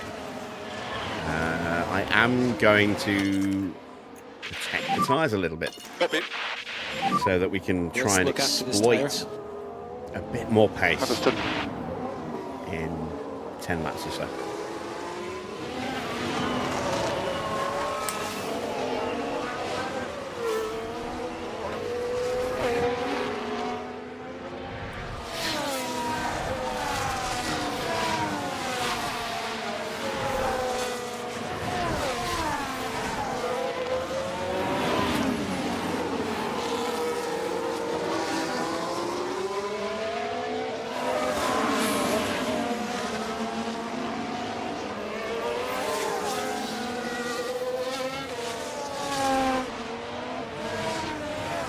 Leclerc and Norris fighting over the lead. Leclerc is through. Norris down to second. Russell and Antonelli third and fourth. And Antonelli's really quite well positioned here at the moment because you've got to imagine that he's going to go medium soft at the least, maybe medium soft because that Mercedes will have better tyre wear than us, and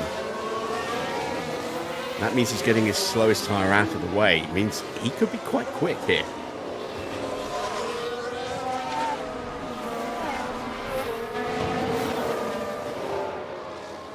That's what I literally just showed you. When you open it up, you'll have two versions of the helmet. So you have version 1 and version 2, and then each of those versions will have an option for car 1 and car 2, and you need to delete the folder for one of those two cars. So if you decide you want to put the version 1 helmet on car 1, then you go into version 1, you see the two folders, car 1, car 2, you delete car 2. So you only have the car 1 folder.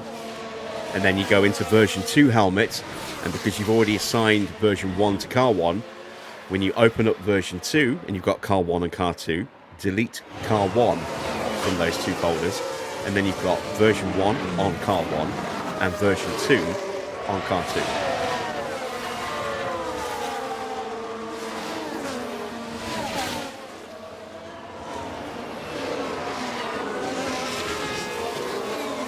You could do it the other way around if you wanted to. You could have version 1 on car 2, which is what I've done, and then have version 2 on car 1,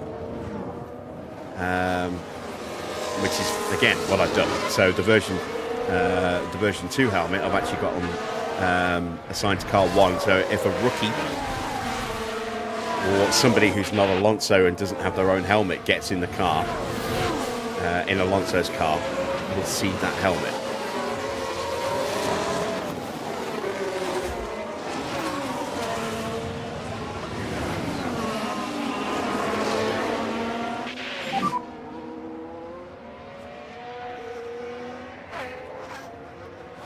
Yeah, copy.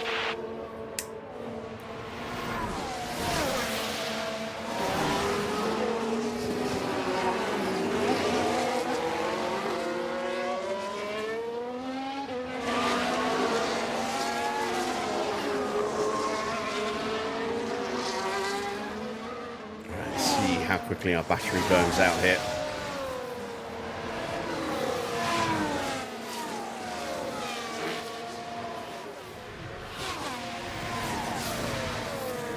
Alright, we do have some as we cross the line. And they can see we are closing in a little bit to Colapinto as a result. Alright, we're going to need to run in top up for a little while. Build up a little bit of reserve so that when we next have a little push with the battery, we don't completely kill it before we get to the end of the lap. These tires, they feel good. We're keeping the tyres in good shape.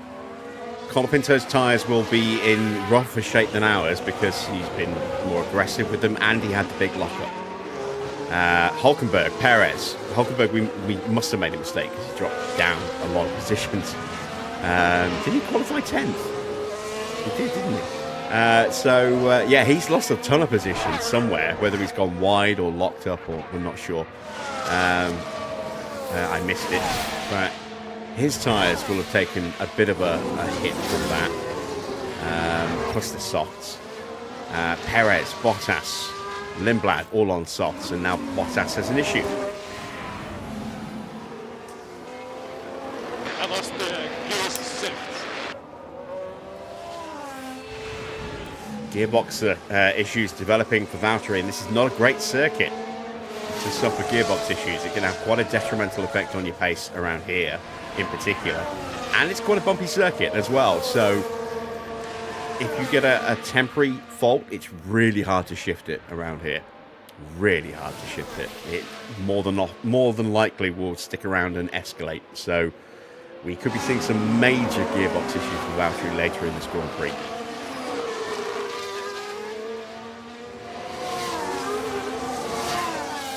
Again, our pace is not great. We are dropping away, but we're keeping our tyres in good condition for a little bit later. We're just refilling the battery a little bit. We can be a bit more aggressive later on. And we're going longer than quite a few of the cars in front of us. So you can see how far behind the leaders we are already. We're over half a minute behind the leaders already. It's just 9 laps. Nearly 10 laps. That's bad. This is definitely a downforce circuit, and it's the one. Well, there's a lot of things we don't have, but downforce is really, really bad.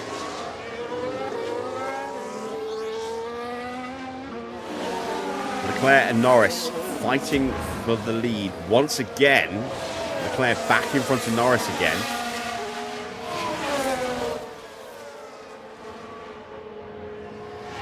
And we have a yellow flag. That is Ollie Behrman. You see Ocon goes past him there. A lock up for Behrman at turn 1, not turn 14. Now this was on the straight.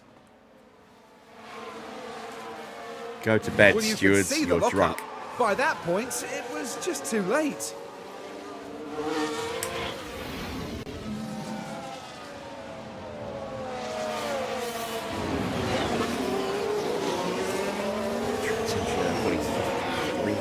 I'm going to turn the tyres up a little bit now.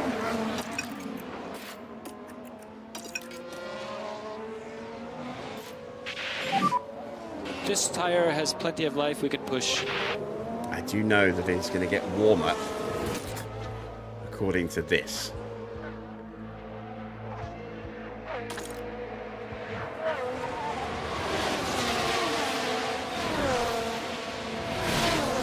So we may yet have to think about changing the strategy anyway, or changing the way we use those mediums in the next set. might have to ease off the pace on this set towards the end of the life of them as well.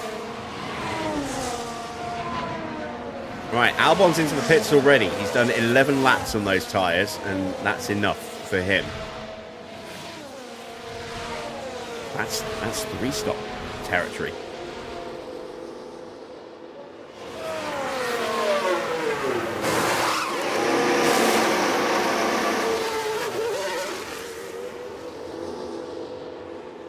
Out he goes. And look at this. Valtteri, Hülkenberg and Colapinto are all in. And Colapinto, on those mediums, we knew he had that lock-up. We knew his tyres were going to take a hit as a result. But he's in very early.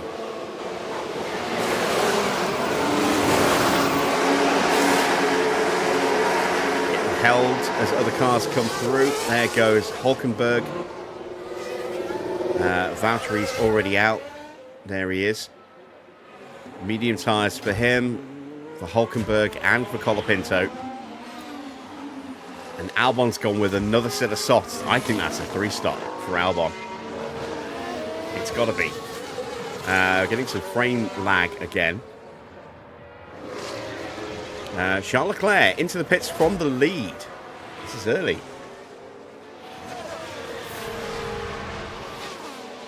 And Oscar coming in as well. Are we looking at a 3-stop for these guys? Another set of softs. I think we might be looking at a 3-stop for Ferrari here.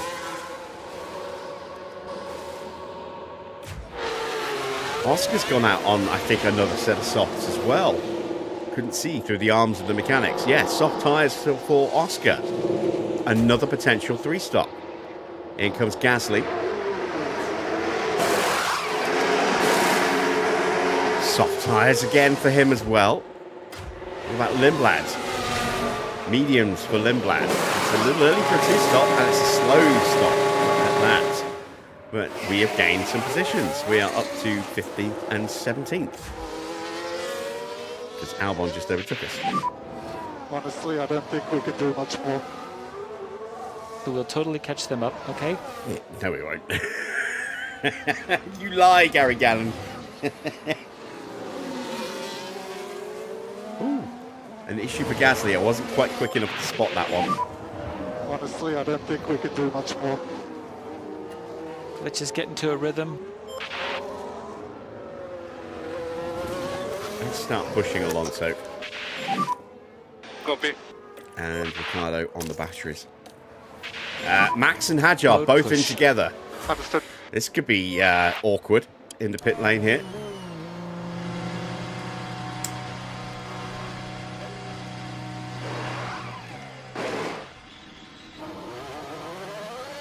Not a slow stop for Max. It was a clean stop. Not the quickest, but not slow. But Hadjar had to stack behind him. In comes Ocon for his stop. And we will get out in front of Ocon. Soft tyres for Ocon. What do we see actually going on these guys? Hell, look at that. We've got ahead of Hadjar. Softs for both of the Red Bulls as well.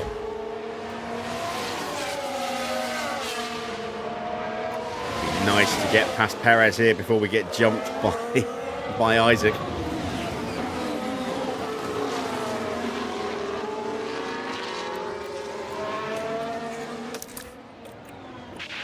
I don't know if we're going to get him or not. Charge on. Okay. Understood. Haven't got much charge capacity left.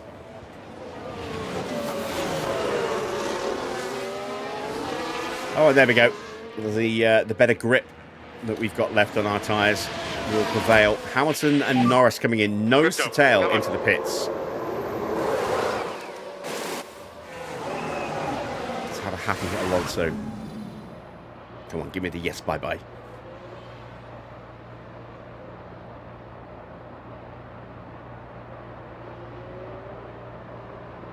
Yes. Let's go.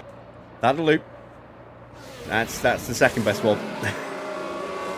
It's not a good stop for Hamilton, and he had to wait for Norris to come through. Behrman coming in, having destroyed his tyres with a lockup. Perez is in, so we got the overtake on Perez just in time.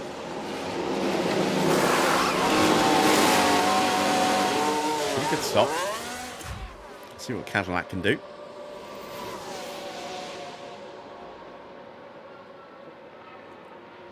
'11th and 14th. But out of sequence with everybody else on the grid with a yellow flag. That's a bad stop there. Who made the mistake? Looks like it was Ocon. It's straight out the Let's pits take a closer look. on the previous lap. Now this was at turn 1. First lap back at full pace. And he flops it. Struggling with the car. And they ended up their own passenger. Dear oh dear. Alex Albon gets through on those pressure soft tyres. Hadjar's still behind us though. Yes, mate. I don't have that pace. Where did he get us? Was it turn 4? Yeah, just managed to get his nose alongside and then had the grip to muscle his way through. Yes! Oh wow, he's very happy about that, isn't he? Alright, Kimi's in. And he's in on mediums before George is in on his softs. That's interesting. Soft tyres going on. No idea what kind of strategy we're looking at here for Kimi now. Possibly a 3-stop. I would imagine they're going to have hard tyres left. So, well, yeah, they will have hard tyres left. Everyone has a set of hard tyres. At least one set. So, as he come out, right behind Hamilton. Ahead of Max and Piastri, who went side by side into turn 1. Max prevailing. Hadjar has now got through. Yeah, I don't know what to do, mate.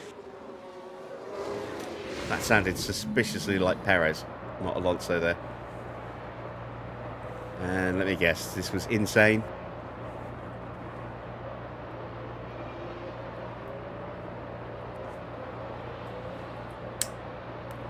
Insane.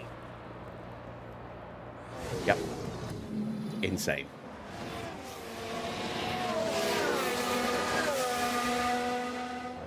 But we are running 13th and 14th and we have not stopped yet. And we're in a nice little gap back to Gasly and co. For now. Don't know how long that gap's going to last, but we have a gap. When are we due to stop? Lap 21, 22 kind of time.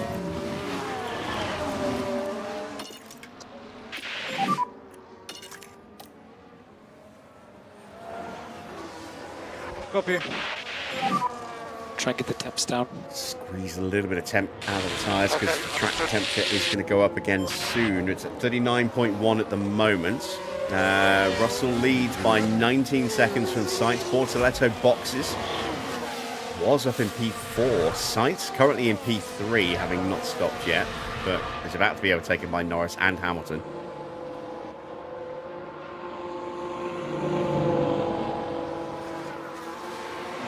New fastest lap for Hadjar having been released from the back of Alonso.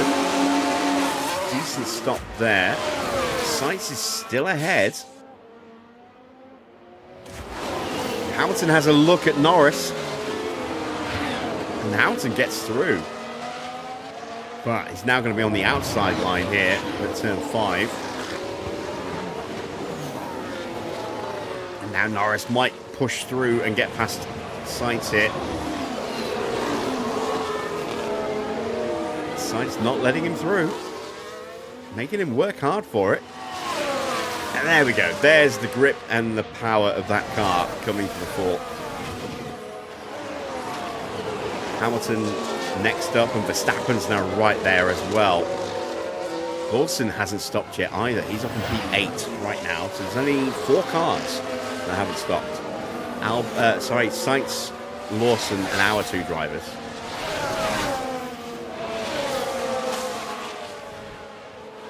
And there goes Sainz into the pits.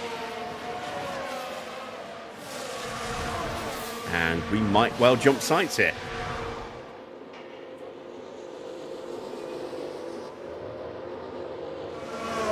So Lawson is overtaken by Piastri. tyres going on. Feels a little early for soft tyres for a two-stop. Unless they're definitely going to have to go hards at the end. They want to two-stop it.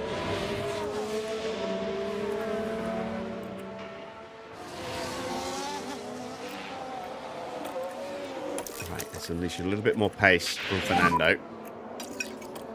Because Ricciardo's starting to trip over him a little bit. And the rest of the cars have caught us. Look, Gasly, Behrman, Bortoletto's closing in quick. Ocon not far behind. Yeah, tires are hanging on, but there is a little bit of dead. And Russell's in.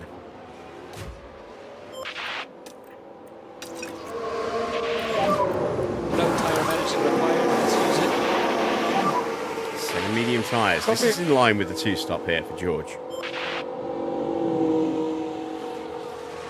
And he's going to get out ahead of Antonelli.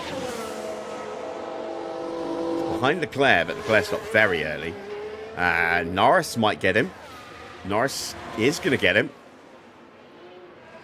Max just got past Hamilton.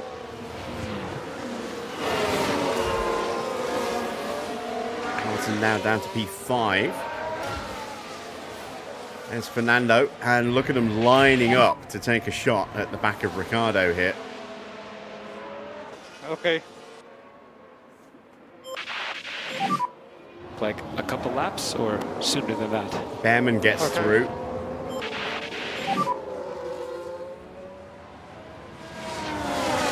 Copy. Okay, so heading into turn 1 here.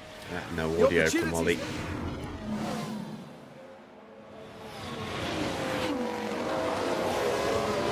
Ricciardo taking a very defensive line to block Gasly and Bortoletto there. There's Ocon and Seitz now joining the party as well.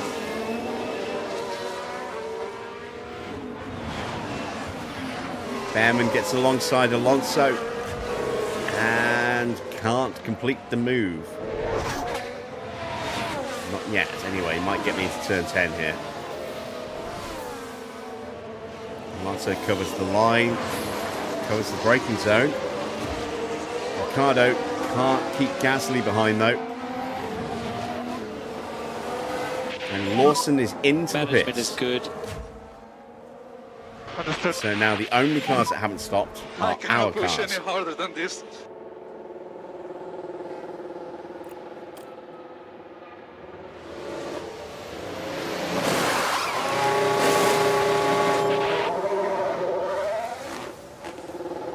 And I am going to have a little play about with strategy options here. So, if I can stretch these tyres to lap 24...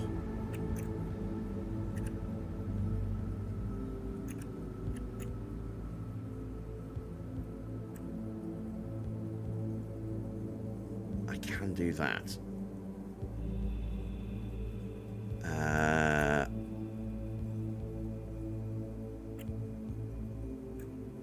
And have a little bit of wiggle room there. I don't think I can get away with that. That's a bit too much. All right, so we're gonna switch to a medium soft, and then we'll have the hards in case we get a safety car around lap 35, 40 sort of thing to take us to the end. Don't know if I can get away with that with Ricciardo though. Let's have a look. Probably not.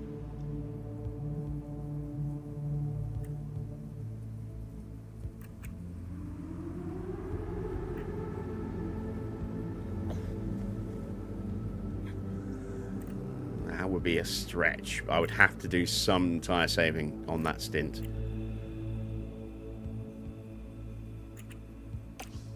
But we'll try it. We'll try it. Having the soft tyres at the end could actually prove quite advantageous for us. We shall see.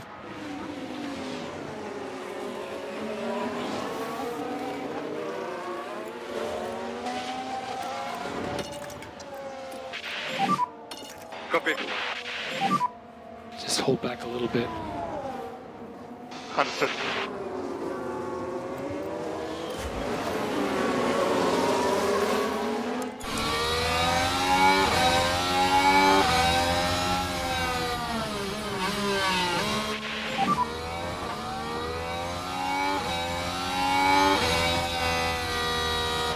Copy, understood.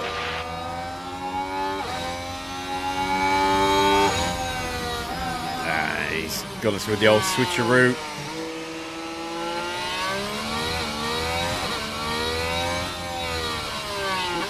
I mean, we have to be creative with our strategy because we do not have the pace to run a traditional kind of race. So we have to try little things like this and see what we can do.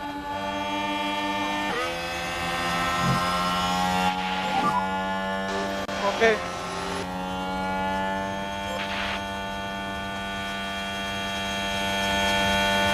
Bortoletto rockets through with a battery overtake. Sainz actually gets overtaken by Ocon Yeah, I don't think we because can he do pulled much out more. the slipstream too soon. Keep digging. Ocon directly behind.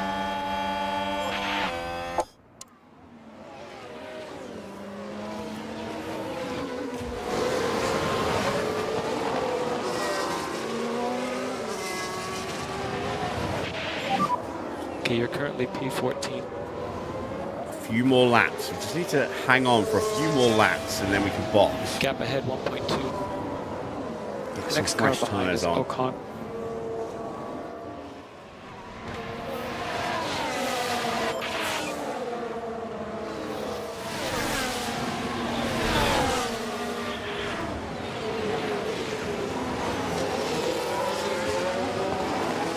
Bortoletto now side by side with Alonso.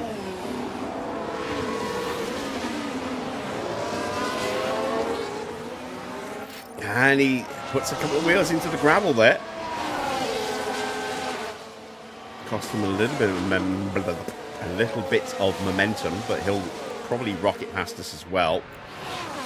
What about Ricciardo? And Sainz. And Sainz is through. We've still got a lot of cars behind that haven't got past us yet, that are on second set of tyres. Just do the best you can. Now we're watching Carlos Sainz here. It's We are definitely going to certainly undercut inviting. them and get those positions back.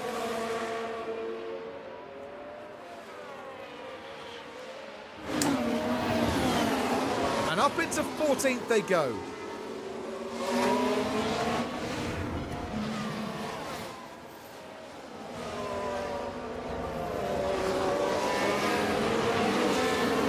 And 15th. Very much out of position, out of sequence with everybody else.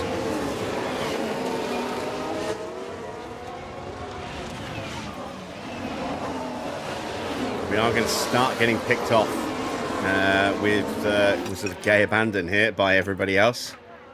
We're going to be in next lap with Ricciardo, so let's push his tyres a little bit harder. He's only going to do Good one job, more now lap. pick up your pace. I'm going to do 2 more laps with Fernando. Sainz gets through. There's Ocon trying to squeeze his way through. We're not going to make it easy for him. Yeah, I'm gonna have more streamline speed.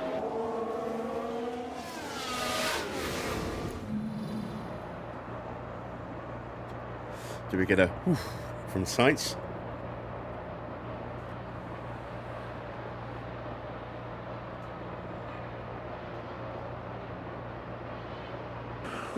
We do! Yeah! Fantastic.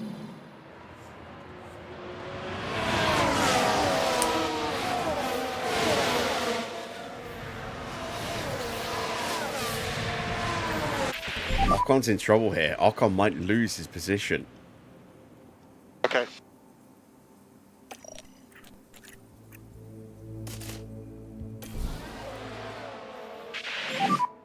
We'll box now. He's going to get through.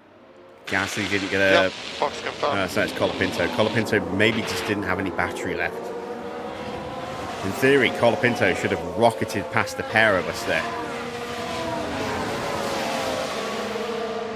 But that's what's not to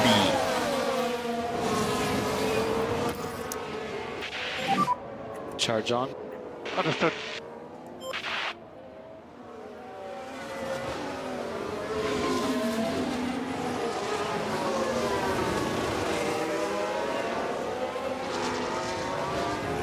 Race leaders on a new lap. 4 into turn 1 now. Russell gets through.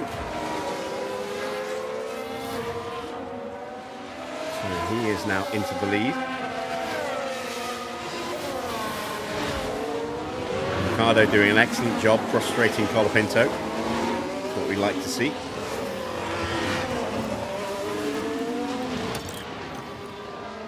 Alonso now will be making his run to the pits. Ocon's in. So Ocon's burnt up 2 sets of tyres in the time it's taken us to do 1 set of tyres. Copy. Good info.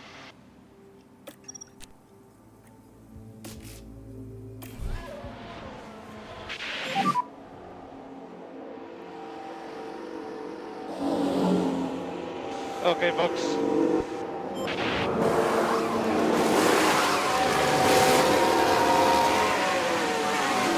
Not a bad stop. And we get out ahead of Ocon.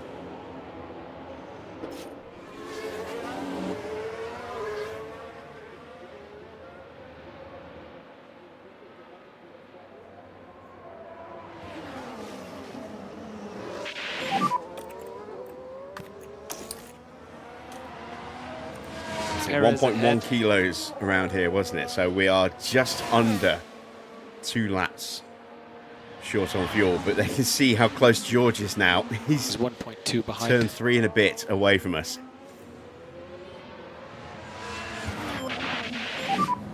Okay, charge on. Okay, understood.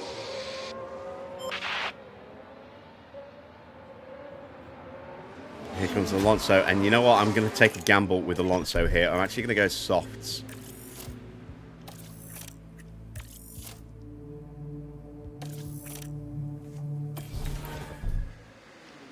Because if I can make those softs actually last, like that, then I might be able to do it here as well. But we'll put this in as this strategy here, because we can then always go back to a set of mediums to finish if we don't have enough life available, if I can't nurse these tyres enough. Track temperature is now climbing, and as you can see, it's going to be warmer for the rest of the Grand Prix. So let's see if we can pull this off. If we can't, we can't, and we've got time to go back onto more mediums or even hards for our final set. Copy, copy, copy. But let's see if we can do soft. He's got slightly better tyre wear than Ricciardo, so this is something that Alonso might be able to pull off, whereas Ricciardo can't.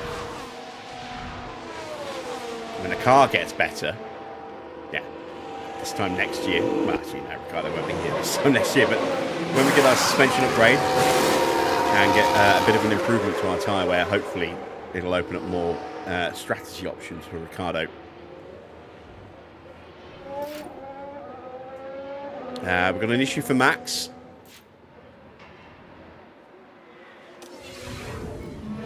But the car's definitely not happy. Surely some kind of fault. And instead of finding out what it is, we get Crofty. Not a good start, 2.9 seconds, 19th, as Ocon gets through on Ricciardo.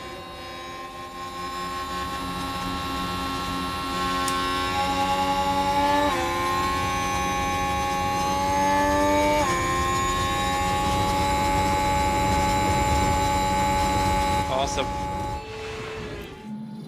So he's going to be bearing down on Fernando.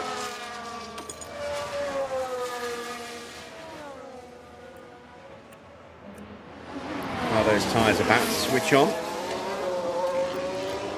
Which means we'll give him some battery.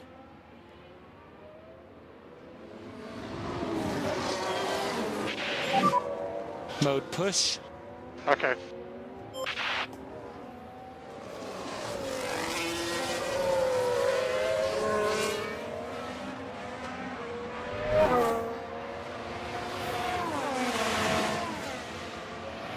Leaders are closing in. We might even see them in the background here. Not quite. I think if we've been watching Ricciardo, we might have just seen George appear in the background. There's George. That's how close he is. Very close. Colapinto's into the pits. We will easily get back past him. And he will come out potentially into some blue flags here. Okay, we're out of the RS. Yep. That's a bad stop. It's a very bad stop. Okay, charge on, charge on. Both of our cars go through. Understood. Ocon gets past Alonso. This is ridiculous.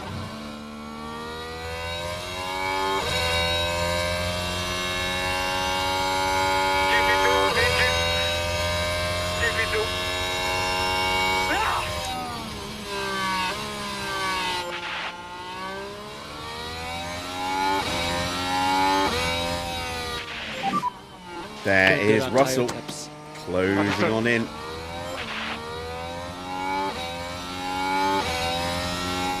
We're about to get hit with a lot of blue flags, so I really didn't want to get hit with this early.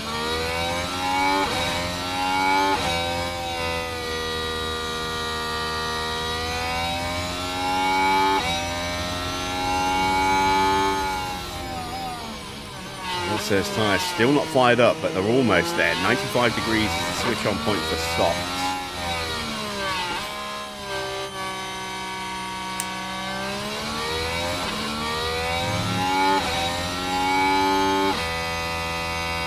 Track temperature currently 45.8 degrees.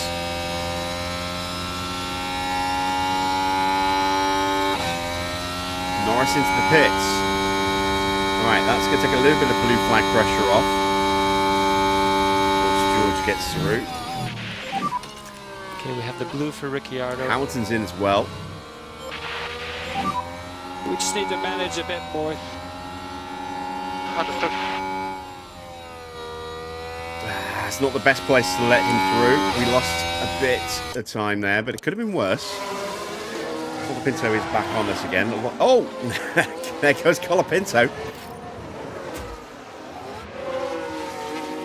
A big spin there. Resetting back on the track really quickly there. But this is what happened. Right, let's have a look as we go into turn 4. That's it. That's the spin. Oh, dearie me. You don't I want to see, be yeah. doing I thought that. he went flying off and he actually just pirouetted a little bit and was instantly able to turn back on again. But that takes a little bit extra pressure off. Charles Leclerc will be the next one to put a lap on us. Well, there we go. Alonso's tyres are up into the window now. Let's give him a bit of battery before he gets blue flagged. Let's go after Ocon. We've got some pit stops happening.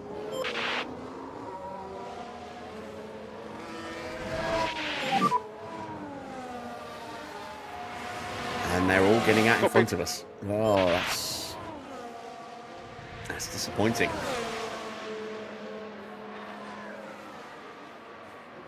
I was hoping we'd be able to get back in front of them by then, but I guess I hadn't reckoned on just how slow we are. Still, they might well have to make 2 more stops. Well, at least 1 more stop. I mean, we're not even at half distance yet. Oscar's in for his second stop. We are going to see a lot of 3 stops here today. It's not impossible we might see 4 stops. A long delay there for Isaac coming in. Hadjar gets out quickly.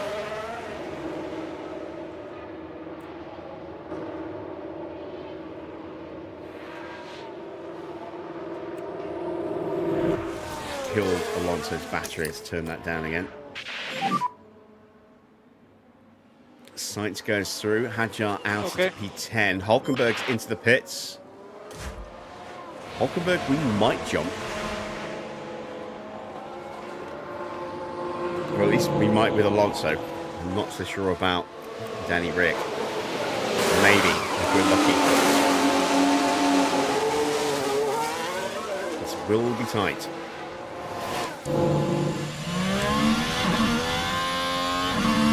There's Ricciardo. We're not quite close enough to get him with Ricciardo. Got him with Alonso though.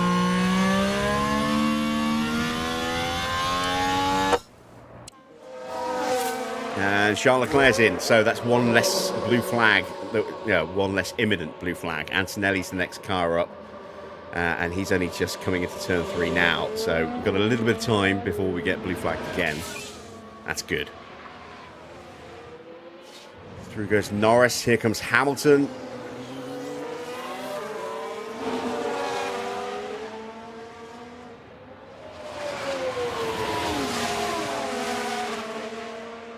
Two Ferraris set to lock horns.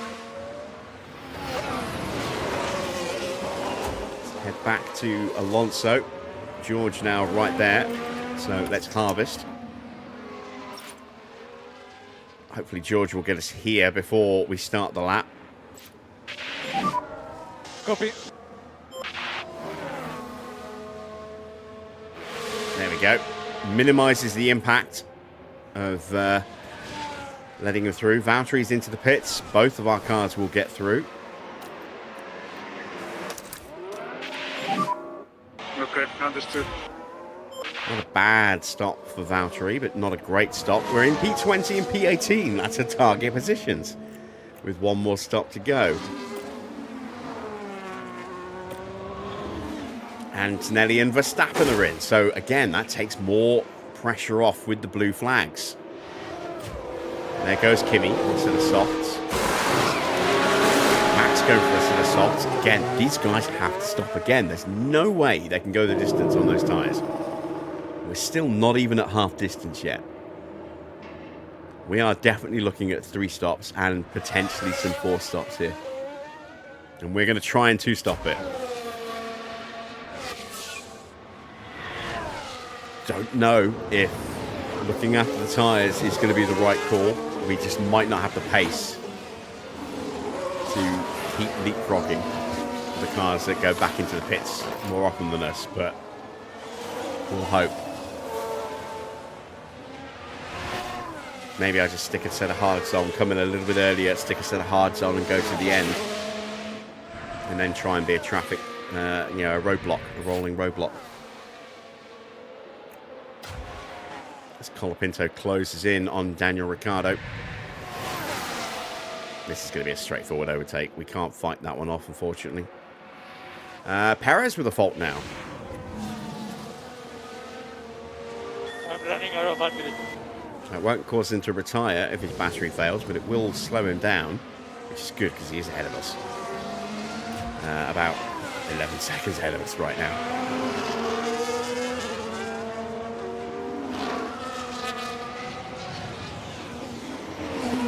New fastest lap for Hamilton, as he has got past Charles Leclerc and he's right onto the back of Lando Norris. What was that? I didn't actually see what the time was. It was a 1:19.2, so just the 4 seconds quicker than Alonso.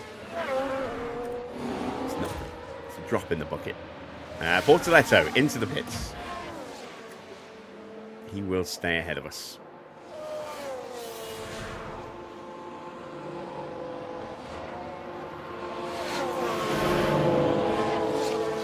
Unless he has a really bad stop here. Another set of stops.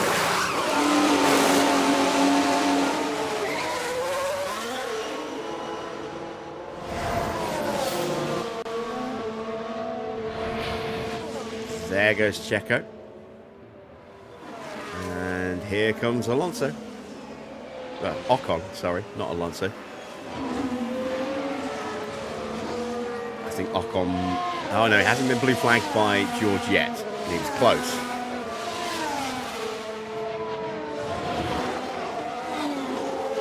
So yeah, George is now half a minute ahead of Norris. And I think George might 2-stop this. I think George has got the potential for a 2-stop here. He might be the only other driver tonight who is 2-stopping. It should be wild if that's the case. Whereas he's struggling. In reality, he is looking pretty mighty in our playthrough here.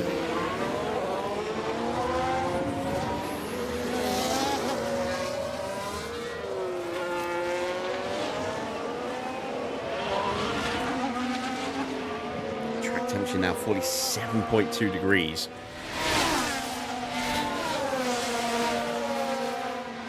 Perez is in the pits, so both cars will get past Perez.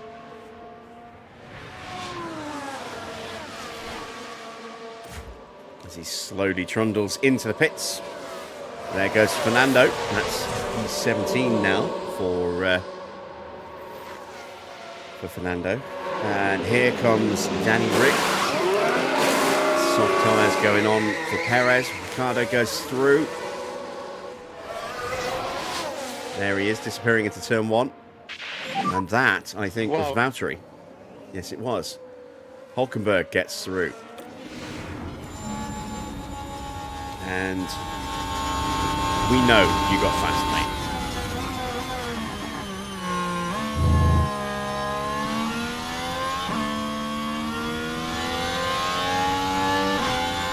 You know I got fast, mate. Yeah, we know. We know.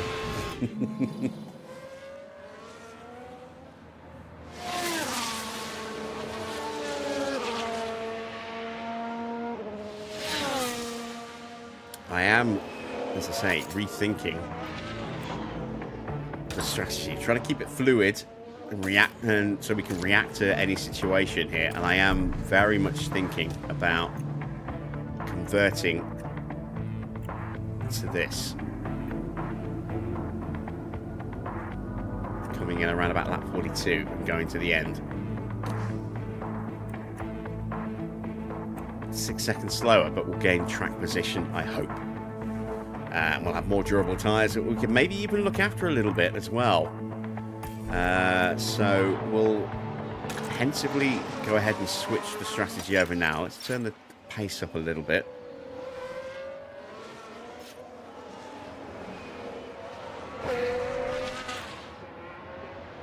I'd be happy today, given that we are behind in upgrades at the moment. I would be happy with P18 and P20. As George hits the pits, which means that's not good, because that means he's going to blue flag us almost as soon as he comes back out of the pits again. Lindblad gets overtaken by Alonso. It's 17th. Ricciardo will get ahead of Lindblad and then get blue flagged almost immediately by George. And Lindblad will try and follow through. At least the Cadillacs are going to get through as well. So that's going to make things tougher for Lindblad. He can't just barge his way through. And then behind them, Norris now just 8, well, less than that. 4 seconds. 3.5. There he is. There's Norris. But we are past the halfway point. So George went half of the race on his first 2 sets of tyres. But he's put on soft. So I think George is through stopping.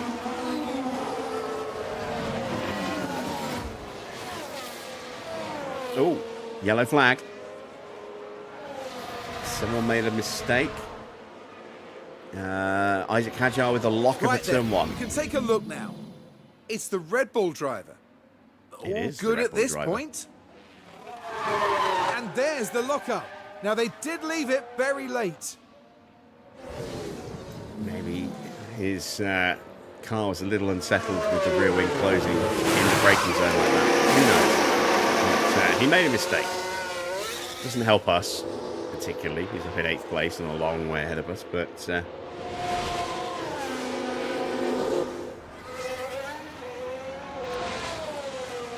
turn up Ricciardo's tyres as well. You can pick up the pace now. Valtteri is a lurking. There is Valtteri.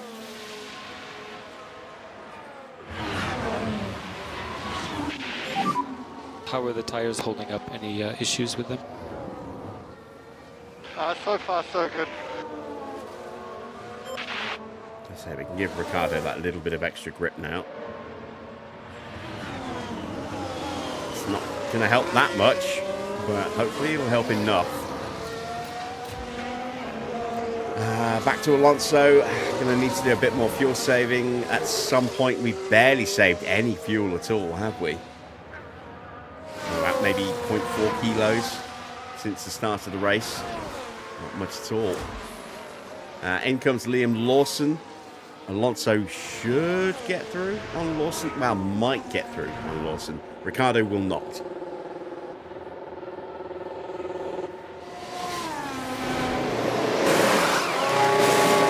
tyres and a slow stop. A very slow stop. This will give Alonso the chance to get through. Colapinto's in. Bottas does get past Ricciardo. There goes Fernando.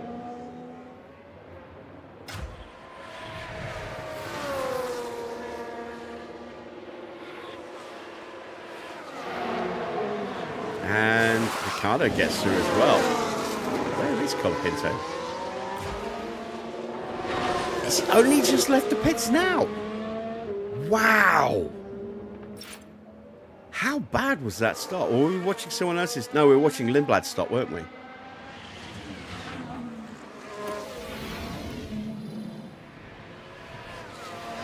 Quite aggressive downshifts. Max complaining about problems with the car, and it is getting worse, but he's still pumping in the quick laps, isn't he?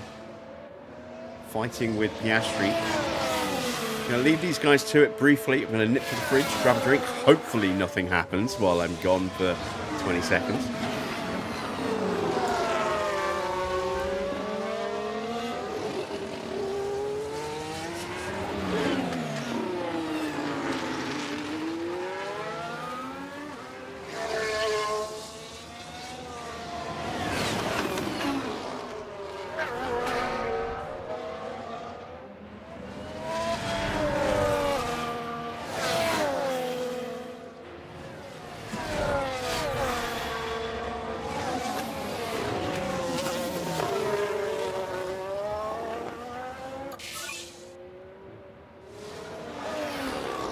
Got back just in time to see Russell posting a new fastest lap, a 1:19.0. And all of a sudden, yeah, Max's pace is struggling with that new issue with his car. He's lost a second. Anything crazy? You're guessing car development's the same as the base game? It is. But it has more, getting 100% now has more of an impact with the realistic racing. So it can affect your traction in corners and acceleration out of corners, things like that. So while it hasn't altered the mechanics of how you get the car to 100%, it has made getting it to 100% a little bit more important.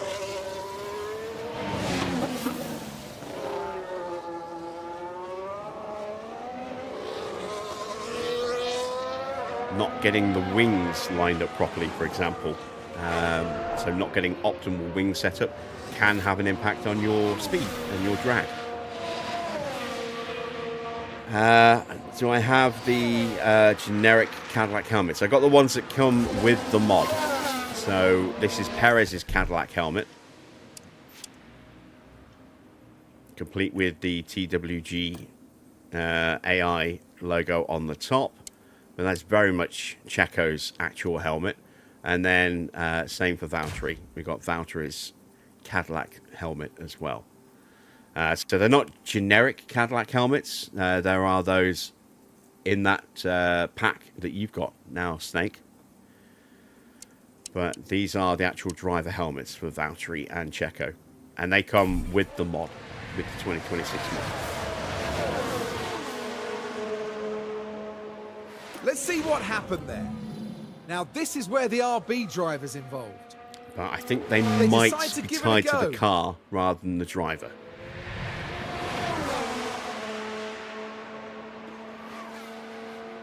And that's 16th place now.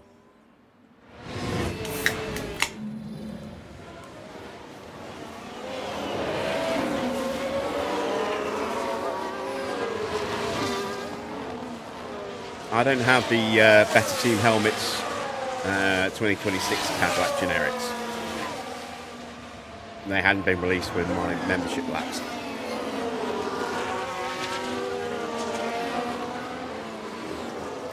Right. Valtteri getting lapped. That's why the gap to Ricciardo has exploded with Alonso here. Partly because we've been running at Alonso at a quicker pace, but also because he's not been getting hit with the blue flags as much. Here comes George to blue flag him.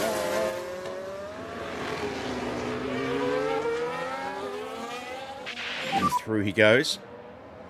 We're going to be into the pits for hard tyres for Fernando in the next couple of laps.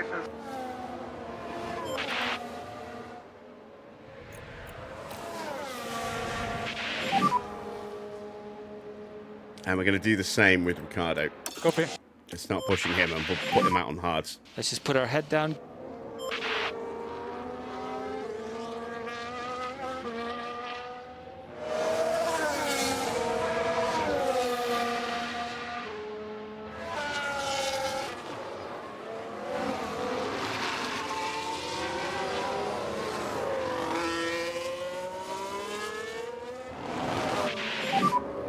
Honestly, I don't think we can do much more.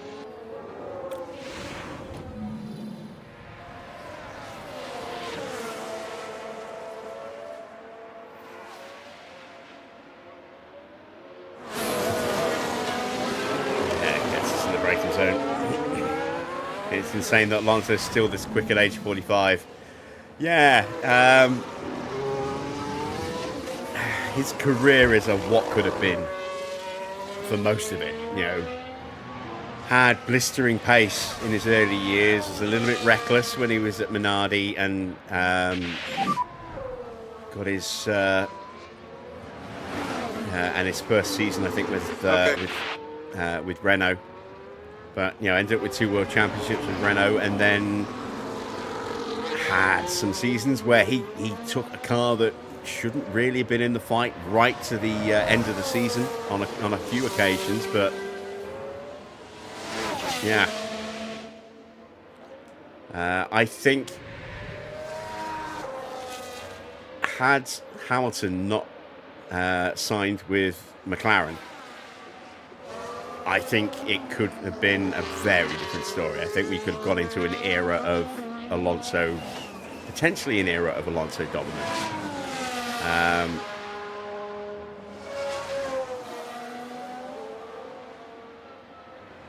It's hard to say, because we can look back and we can see that McLaren didn't do a great job with their cars post 2008.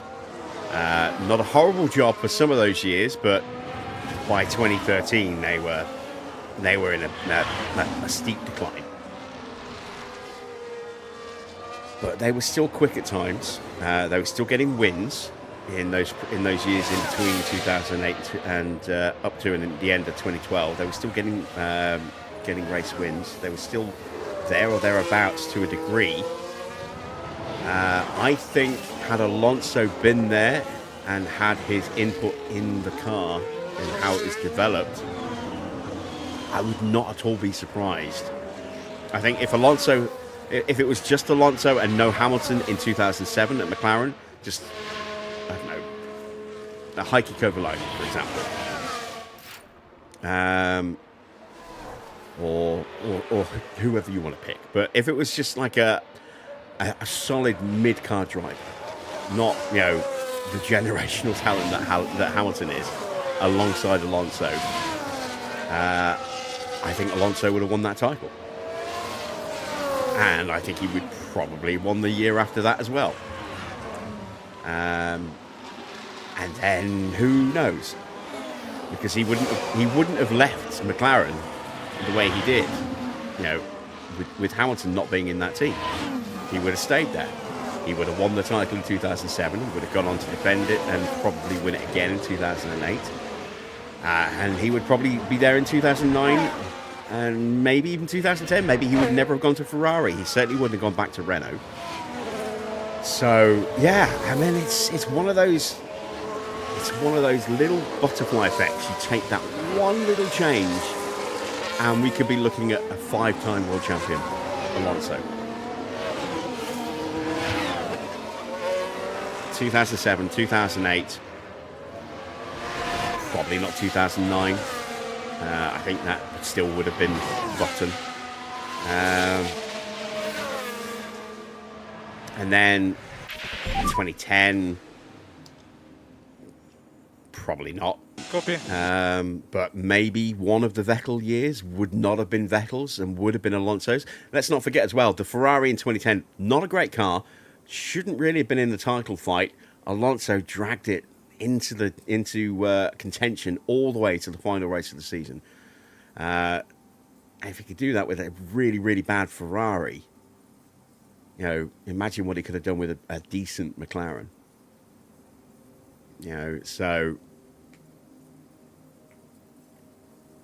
yeah, it's one of those strange what ifs, isn't it? That one little change in time could have made him a huge deal, an absolutely monster deal, and maybe he would have got a Red Bull drive. I don't know if he would have got it alongside Vettel. He might have got the drive ahead of Vettel, and Vettel come in the year after, and then maybe upset the balance in the same way that Hamilton and Alonso was an upset team. But it is one of those really interesting what ifs, isn't it? What if Hamilton hadn't debuted alongside Alonso? How many titles would we be looking at for Fernando Alonso by now? More than he's got, for sure. I would say at least 2 more. Maybe 3.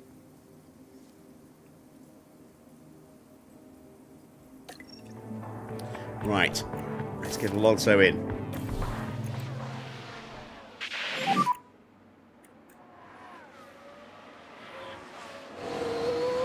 Yeah, box.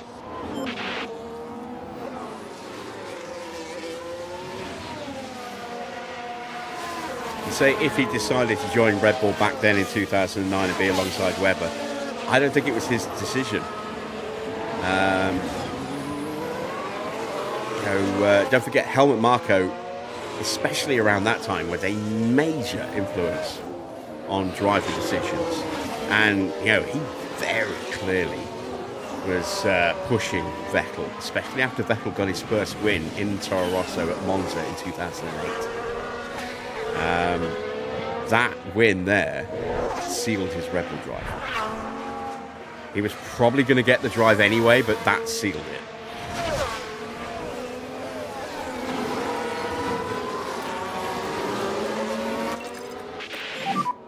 Let's use it all. Roger.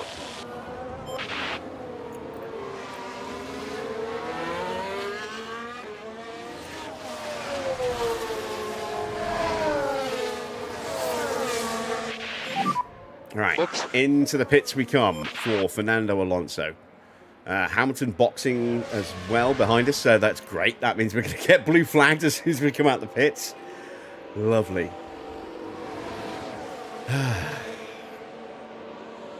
Let's have a good stop, please, lads.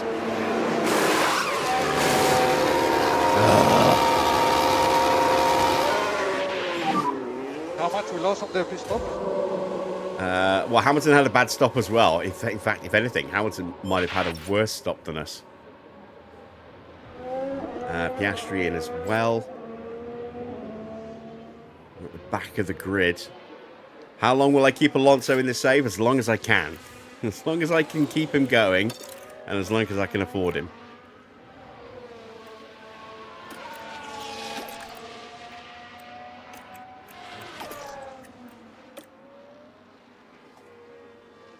I don't think I'll be able to get him into a world champion. Let's see. Let me open up the database. Okay, copy. Alonso is Starts 44. lifting He's going to coast. retire or announce Okay. his retirement at 47. If he's in a contract, he will honour the contract. So we haven't changed his current contract. It's whatever it is. Don't think we offered him a new one yet, but we will try and re-sign him. Don't want to try and do that yet though, because the car is absolute awful, and that's going to make it harder to get a favourable negotiation turned out of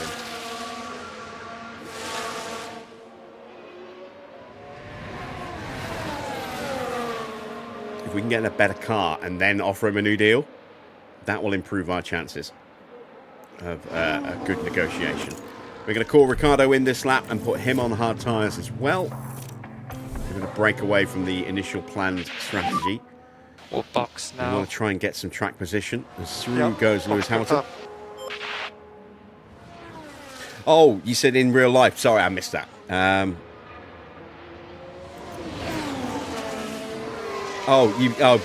see what you did. Yeah, what he said, IRL. I'm not sure if it was last year or the year before, but Alonso, I think it was last year, Alonso said that if the car was good, strangely, that would make it easier for him to think about retiring at the end of the year. Because it's like, okay, we had the good car, I had my chance, wasn't able to make the most of it. At least I had that chance. But if the car is bad, and he still believes that there is the potential for that car to come good, that makes it harder for him to walk away. Because then he risks walking away at a point where the car is literally just about to... It's like a gambling addict. Someone playing the fruit machines in the pub, and the slot machines, you know, just one or two more spins. Keep pumping those quarters in, those pound coins in. Just one or two more spins. You know, the machine's getting really close to paying out. I can feel it. That's become Fernando at Aston. He's constantly hoping that he's going to get that good car, and he's chasing it and chasing it and chasing it. And it's 21 laps to go at the line. You know, 21 laps to go. He's having to constantly chase because he can't get into one of the top teams. He can't get in at Red Bull. He can't get in at McLaren. He can't get in at Ferrari. He can't get in at Mercedes. Where's left? You know, you've got to bounce around the midfield, going from team to team, chasing that hope that they will develop a car that will give him that opportunity. And it's, like I said, it's like a gambling addict just chasing that win, trying to recoup that money that he's put in. In his case, it's the time that he's put in rather than the money. But he's chasing it and chasing it and chasing it. And I hope for his sake, you know, it kind of comes good. He got close at the start of the ground effect era in 22 when the car looked pretty good. And he got some podiums, and that was fantastic to see him back on the podium multiple times as well. It wasn't just like a one-off. But the car just fell away and was never the same for the rest of that rule set, unfortunately, for him. But yeah, like I said, it's like a gambling addict or a heroin addict just chasing the dragon. Hoping that the next hit will be the hit, or the next coin in the slot will hit the jackpot and pay out big time. And it's kind of a sad Your tire analogy are good. when you look at it that way, but I think it's a very fitting analogy. Yeah, just go a bit slower. Okay.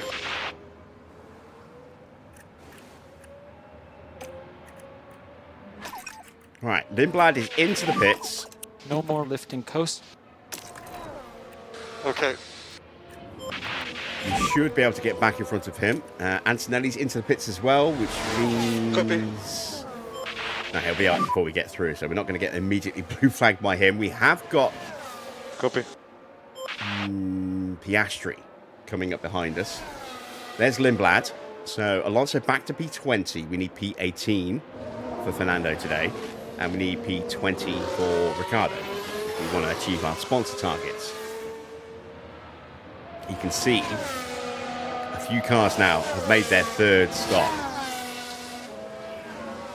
We may possibly see a fourth stop from some of these cars. Max's car is struggling. He's dropped all the way down to 10th. His pace has really fallen off a cliff.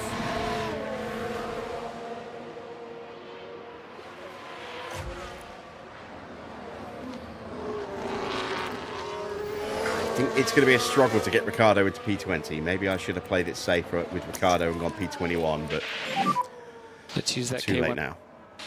Okay, understood.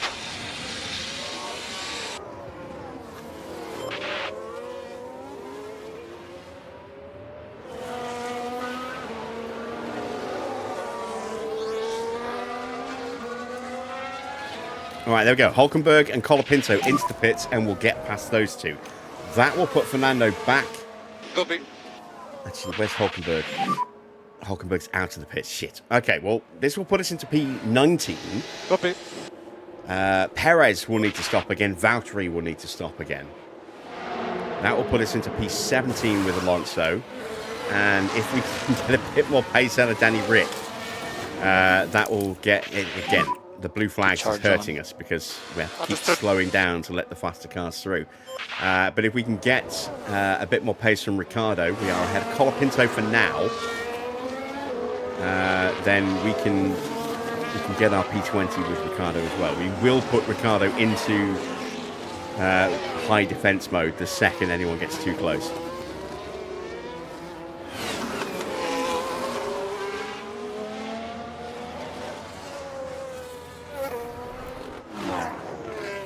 Norris in from P3.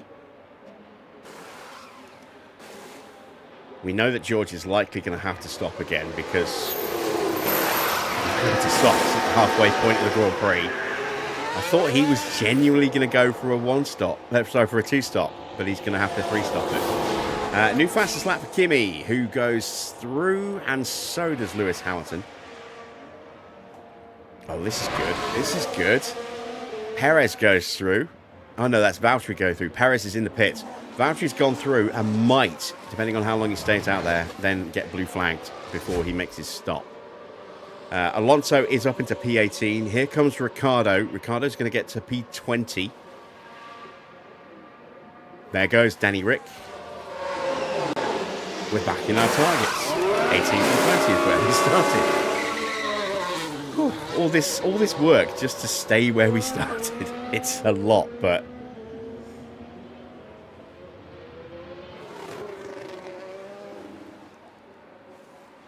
Alonso was being linked to Red Bull a number of times. Yeah, I think that was mainly him linking himself to Red Bull. I mean, there were definitely talks, but there were no offers. There were just talks, you know. I'm sure he wanted to go there, but I don't think they were ever seriously going to entertain bringing him in. All right, there we go. George in for another set of soft tyres to finish this race out. He's got 16 laps left. Charles Leclerc in also for a set of soft tyres for the final 16 laps. He's going to come out behind Hamilton. I don't think Norris will catch him, but he'll be right up against him into the turn. There's Norris. It's going to be tight, but Leclerc will have the position into turns 2 and 3. But how quickly can he get those tyres up to 10? Can Norris sneak on through before that happens? On my 2013 mod, who do I think is the worst driver in the current season? What, in 2014? Based on overall talent. Well, based on objective talent, from a real-life point of view against who's in there. It's a tricky one. There's no denying Aston Maldonado had pace. I mean, he won a race. He's the last person to win a race for Williams. Back in, what, 2011 or 2012? Funny enough, at this circuit. I think it was 2012.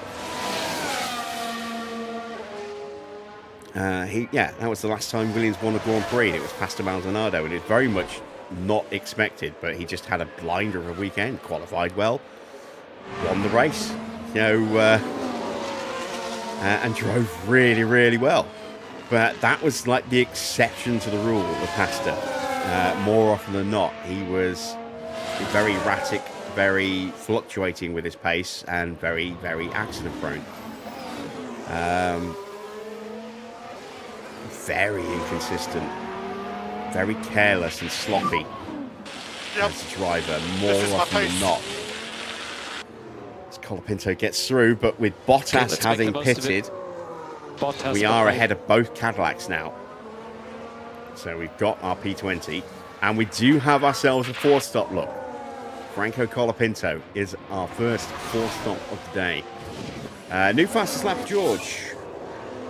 It's hard to be a bit more objective with the actual talent of drivers like Max Chilton or Gutierrez, because they didn't have particularly good runs and they didn't have particularly good cars.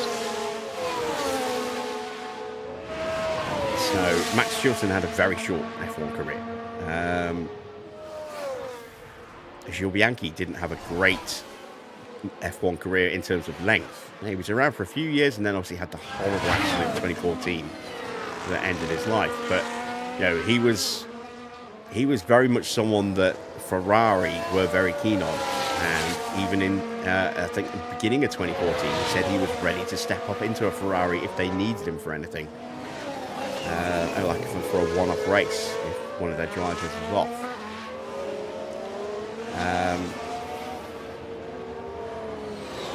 He was a driver who definitely had talent, but we never really got to see that much of it, unfortunately, because he was in a terrible car. Van der Gaard never really got an opportunity.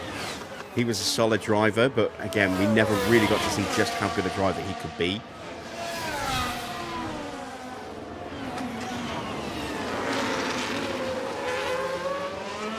So it's hard to say. So the more established drivers in cars that weren't an absolute mess, flaming hot mess at the back of the grid, like the Caterhams, the HRTs, the Mauritius, I would have to say probably Maldonado.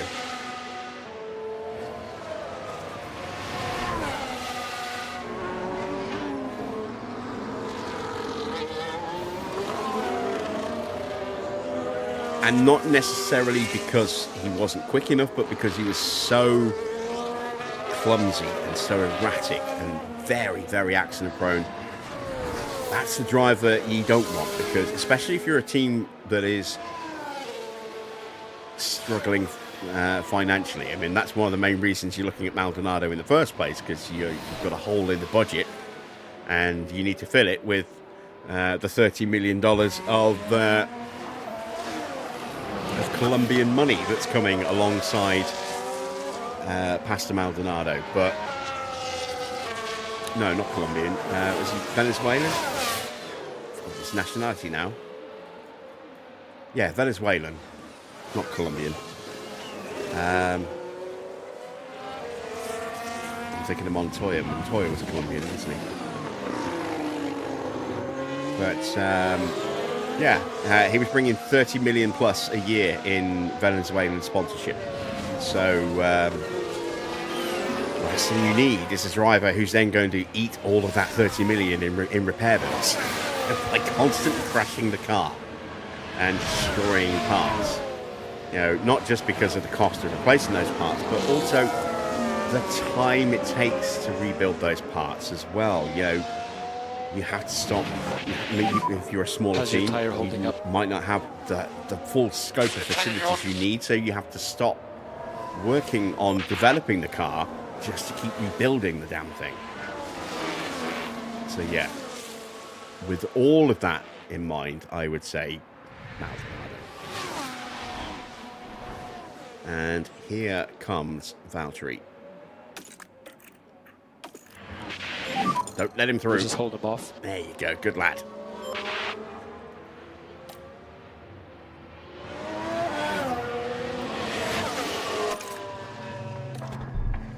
Right, let me check how much tyre wear I've got to play with. Not really much with Fernando, but we stopped Ricardo a couple of laps later.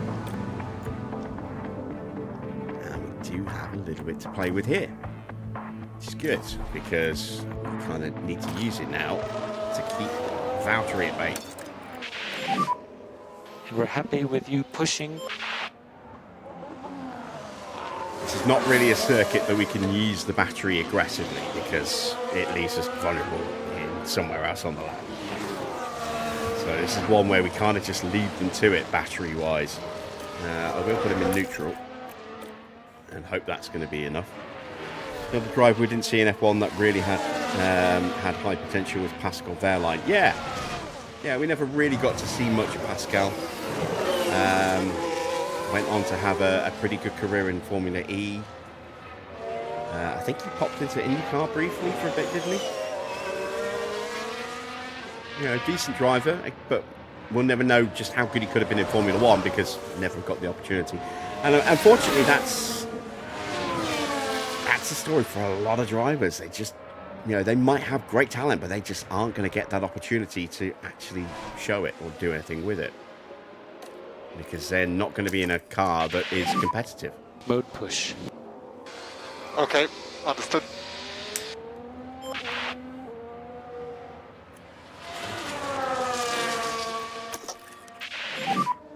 Felipe Nasr.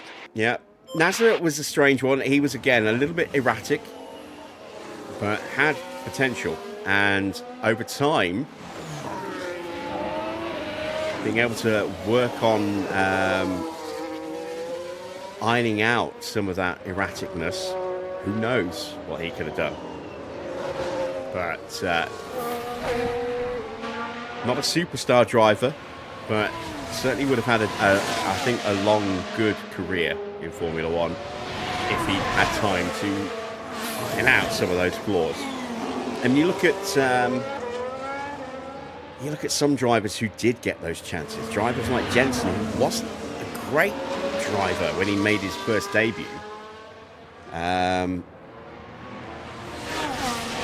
then he started coming good. In his really coming good in his BAR run. Yep, and he had those horrible Honda years after BAR left and Honda bought the team. And I think that really developed his character to the point that in 2009 he won the title. Okay, we're still he was a much better rounded driver going into that season because he had the successful period with BAR and the absolute dog turd period with Honda straight after it. And you know, it had helped him build a bit of character, a bit of resilience. And then, you know, you look at his performances at McLaren, when he moved to McLaren after BAR, and he had some really, really good drives. Really good drives. He was a great driver to watch, and his personality had really come out more as well. He was quite cocky and a little arrogant when he was, you know, first starting out, but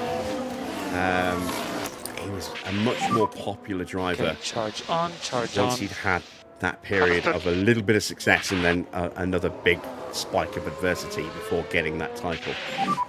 I think that really helped build him up a bit and flesh him out more. And let's just get into a rhythm. Drivers need that. You know, they need to go through that period. And some of them don't get the chance. We are not quick enough against Valtteri at the moment. Maybe we can catch him a little bit later. We've got a little bit of tyre still to spare. I don't want to thrash the tyres just yet, but we will go full attack and hope that we can maybe catch Valtteri. Alonso is in a fight with Colapinto. Let's put him into defensive mode. And let's turn his tyres up a bit. We are now under the 1 lap fuel limits, and we might actually be about to get lapped a second time here. Harris has been lapped a second time. This might be our opportunity actually to get past Valtteri. Because... not Valtteri. Yeah, Valtteri. Because there's Bottas. There's George. Coming up to lap us for the second time. Bottas ahead.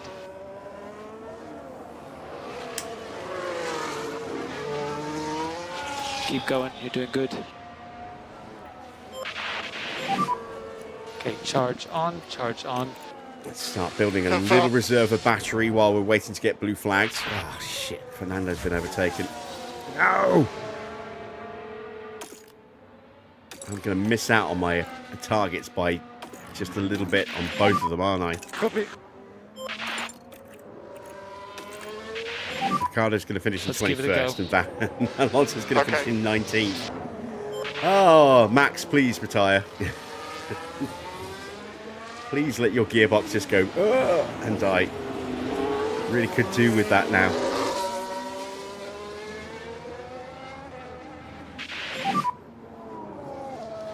The 2017 Sauber livery perfection. I'm trying to remember. Was that the blue and white with the gold line? That was a really nice livery. Really clean.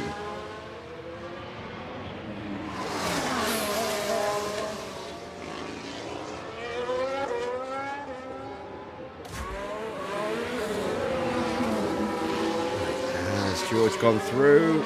Yes, he has.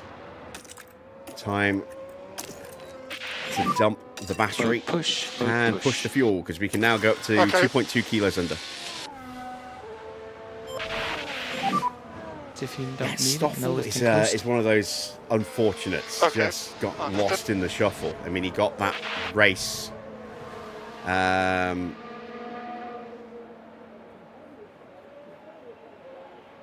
Was it Alonso's turn to McLaren, and then he had a concussion, I think. So he missed the opening race, and Stoffel raced for him. And then that was pretty much it. That was pretty much all we saw in Stoffel, apart from the odd FP1 run out.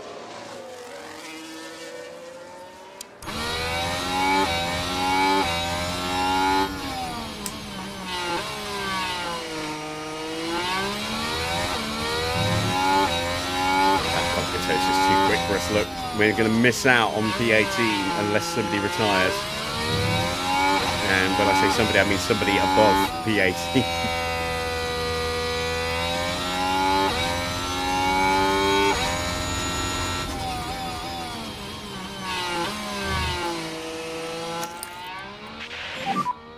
Okay, charge on.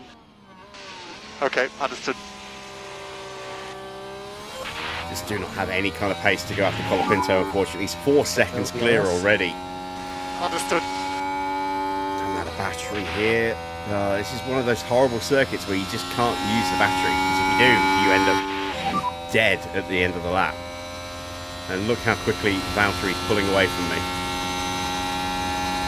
As a result of having no battery at the end of the lap here. We still have a chance. Horrible. I'm in full push on tyres and fuel. And I just lost a second. Turn the back straight. And how is the dig? How's the tire? They're just struggling to really push on the tire. Track temp is going back up as well. 47.9 Need to save degrees. some fuel because we're not going to finish. Understood. Oh, Max dropped down to 15th. Still going.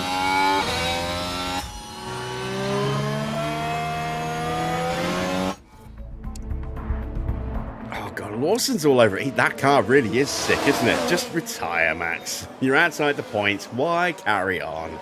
Just call it quits. Save the rest of the car.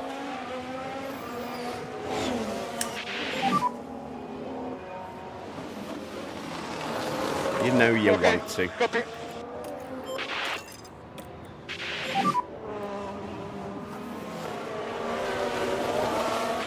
Copy.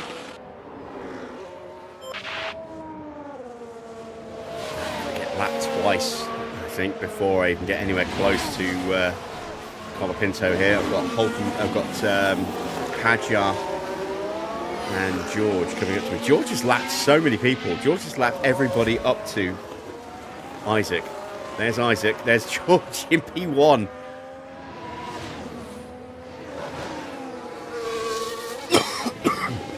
And looking at the pace difference, 1.4 seconds a lap, there's every possibility that the top 6 will be the only ones on the lead lap here.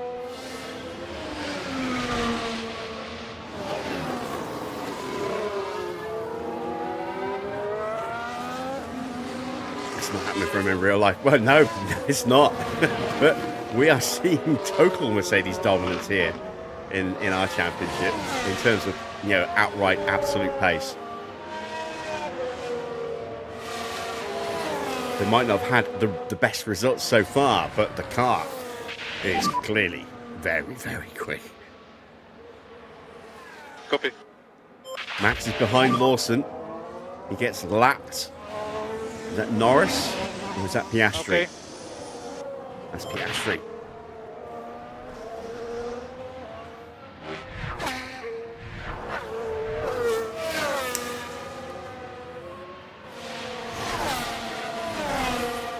I'm losing more ground. And here comes Isaac. I'm going to run out of laps. I'm not going to be able to challenge. It's okay. I'm going to miss out with both drivers by 1 position. Ah, it's so frustrating. I went big with the gamble today, and we haven't had a single safety car. We haven't had any retirements. After a run of quite a few, the one time I'm like, okay, let's take that gamble. We Understood. immediately have a clean race. I don't think we've even had contact with anybody, have we? We've got a couple of drivers with a lockup or running a little bit wide. Okay. It's just been lockups. We had a half spin for Lindblad into turn 4, but he got going almost immediately. We haven't had any really big spins. A couple of really big lockups, but no collisions that I can think of. We've had no penalties issued out.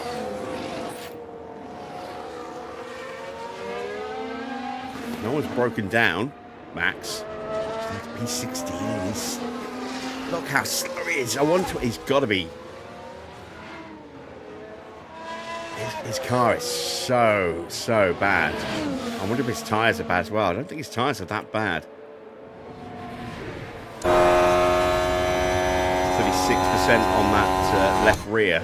It's not ideal, but shouldn't puncture.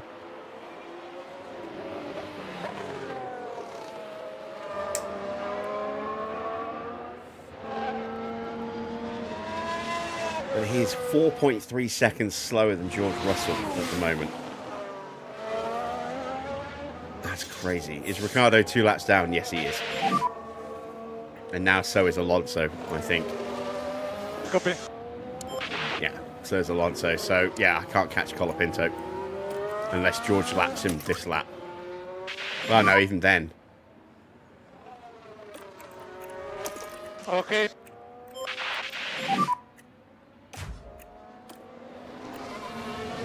Copy. Question is, will George lap Hadjar?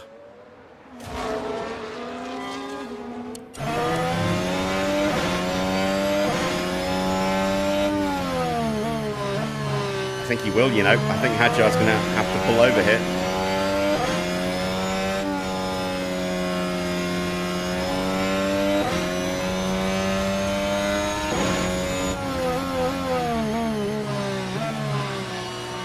In the clock. Not going quite so well tonight. In the mic on.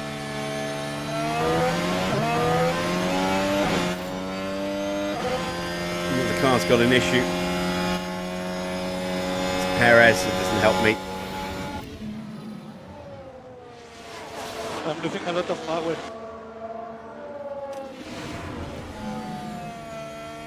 He does get lapped. At the very end, he has to pull over right before the line. Hadjar lapped. So only the top 6 Russell wins finish it. on the last First lap, over and that's the it. line. We missed our opportunity to get Colapinto, who is still going round. There he is in turn 3. Alonso finishes 19th, 20th for Valtteri, 21st for Ricciardo, 22nd for Perez. He still hasn't got into the final sector yet. Now he's in the final sector. Yeah, not a great result. I was probably being a little bit greedy with going 18th and 20th. Should have really thought about it a bit more. Well, I was just convinced there'd be a retirement or a safety car today that would help us out a bit. We didn't get either. So, yeah. bit of a shame. A very dominant 1-2 in the end for Mercedes today.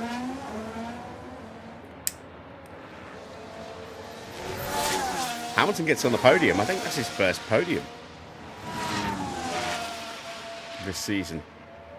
Let me have a look at the tables, the records, standings. Hamilton, yeah, DNF'd in Australia, DNF'd in China, 7th in the sprint, 6th in Japan, 4th in the sprint at Miami, DNF'd in the race, will want to dwell on that today. 4th in Canada, 7th in the sprint, Well, I think most 4th in people Monaco, expected them to really deliver here. and we'll get a It's a podium disappointing today. finish outside the points. And up he goes, George Russell joining the podium lineup after a memorable Grand Prix. Win number 5 is in the bag. They pulled out all the stops, pushing hard to earn that victory. And by the looks of things here in Barcelona, the party's only just I don't know if that's beginning. the actual trophy of Barcelona or not. That might just be the generic trophy. I'll have to. I'm hopefully going to be getting into a conversation with Little Onion later today. After the stream, I'll have Okaroo, to. with the garage is full of pass that activity. screenshot on What's the mood like down at Aston Martin see now? if that is supposed to be Well, Barcelona. it was a bit of a mixed bag here. Some things went their way, but others didn't. I think their main target now will be finding some consistency for sure. And with that, our time in Barcelona is done. Next time, the teams will be forging ahead at full throttle through the Styrian forest. The Austrian Grand Prix is right around the corner.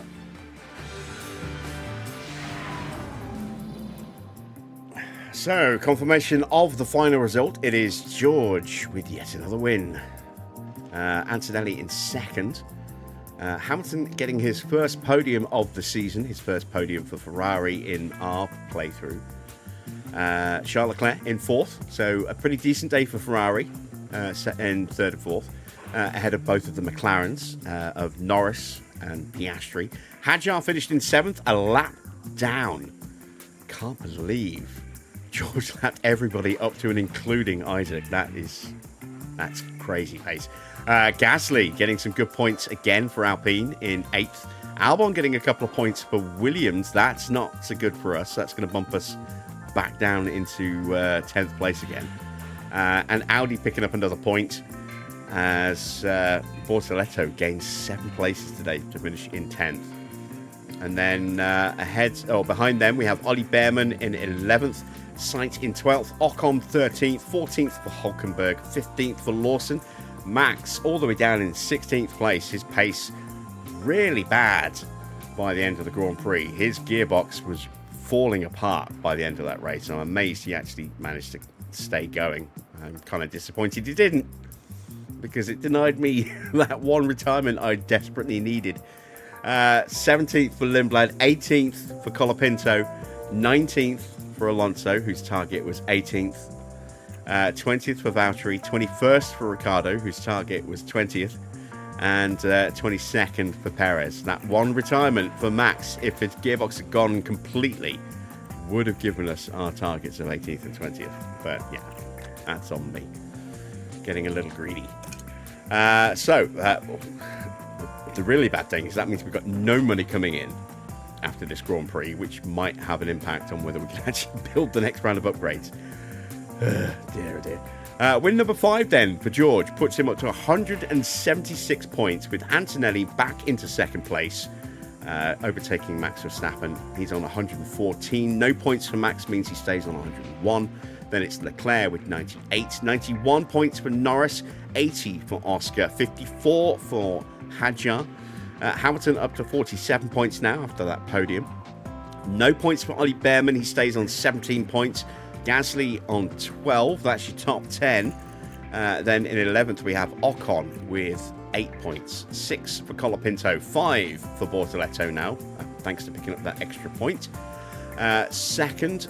2 points for Lawson in 14th. Albon at 4 places with his first points of the season. He also has 2 points now. Then it's Hulkenberg and Alonso, both with a point, which means we have 5 drivers at the bottom, one of which is not really a driver anymore.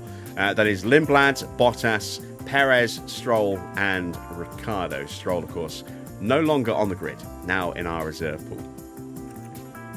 Into the constructors' standings, Mercedes top with 290 points are now 119 points clear of McLaren, who sits second with 171.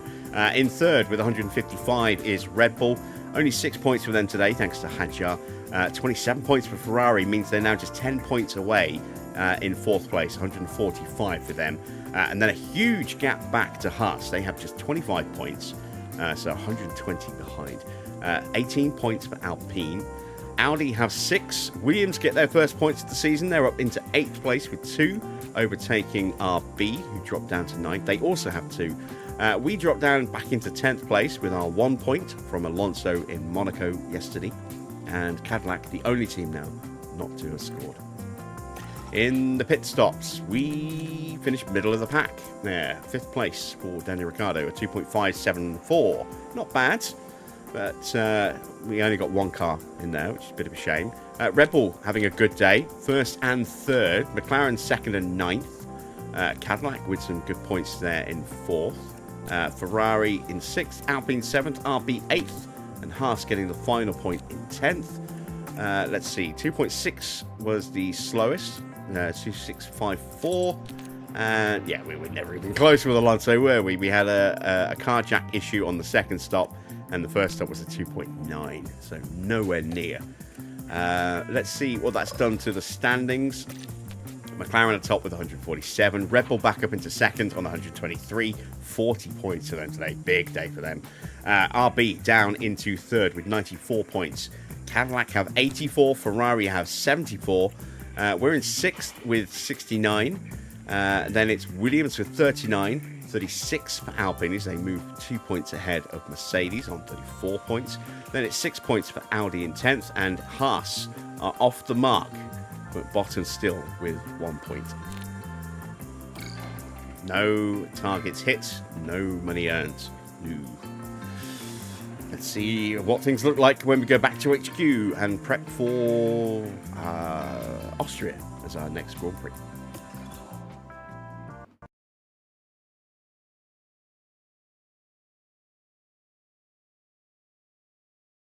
I don't believe it. I don't believe it. The game crashed. The game crashed. And because of where it crashed, I don't think that result will actually stand. I think we'll have to rerun the race.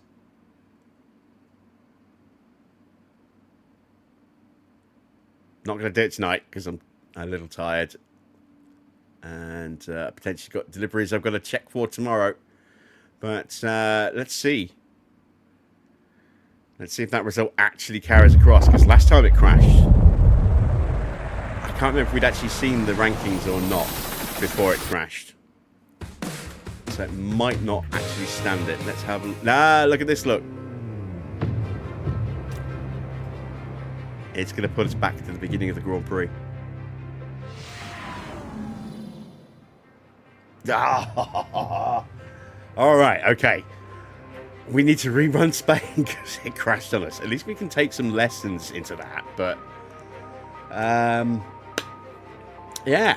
Today's been a big waste of time, apparently. Jesus Christ. Well, bugger. We'll have a bumper live stream tomorrow. Let's bring the camera back up. We'll have a bumper live stream tomorrow to rerun the Spanish Grand Prix before we go into Austria. Austria is not a sprint weekend this year, so it's just a regular Grand Prix. So we'll be able to whiz through practice quickly through qualifying and into the Grand Prix. Qualifying will be quick because we'll no doubt go out in first. We'll no doubt go out in Q1. But yeah, we'll have to rerun this. So we're gonna come back tomorrow at 7 p.m, an hour earlier than we would normally come back, so that we can redo the race. The race itself will take what, about an hour and 20 minutes, hour and a half, somewhere in that kind of window. Say hour and a half, and then we could end up with a very different result. We'll have the chance to get some money, because we can be. Oh no, the targets are still set. we can't even change the targets. They're already done. So we will still be fighting for 18th and 20th. But we can change our approach a little bit. Maybe we'll go for the 3-stop tomorrow. I don't know. I'll think about it overnight. But yeah, we're going to have to rerun the Grand Prix. So that's it then for tonight.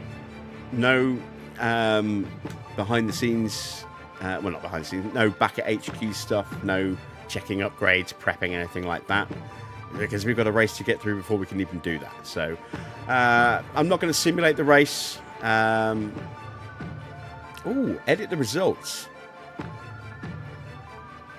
Thank you, Snake. Yeah, I'll do that. I will do that. I will end the stream, but I will play the results back on the stream. And then I will simulate this race and then edit the results in the editor to match what actually happened in the stream. It means I'm going to have no money. But we'll do that then. So that's what I'm going to do when I end the stream. I'll simulate this. I'll edit the results to match. And then we'll just pick up as normal 8 p.m. tomorrow to go through the build-up to Austria and then into the Austrian Grand Prix. So, okay. Yeah, okay, we'll do that.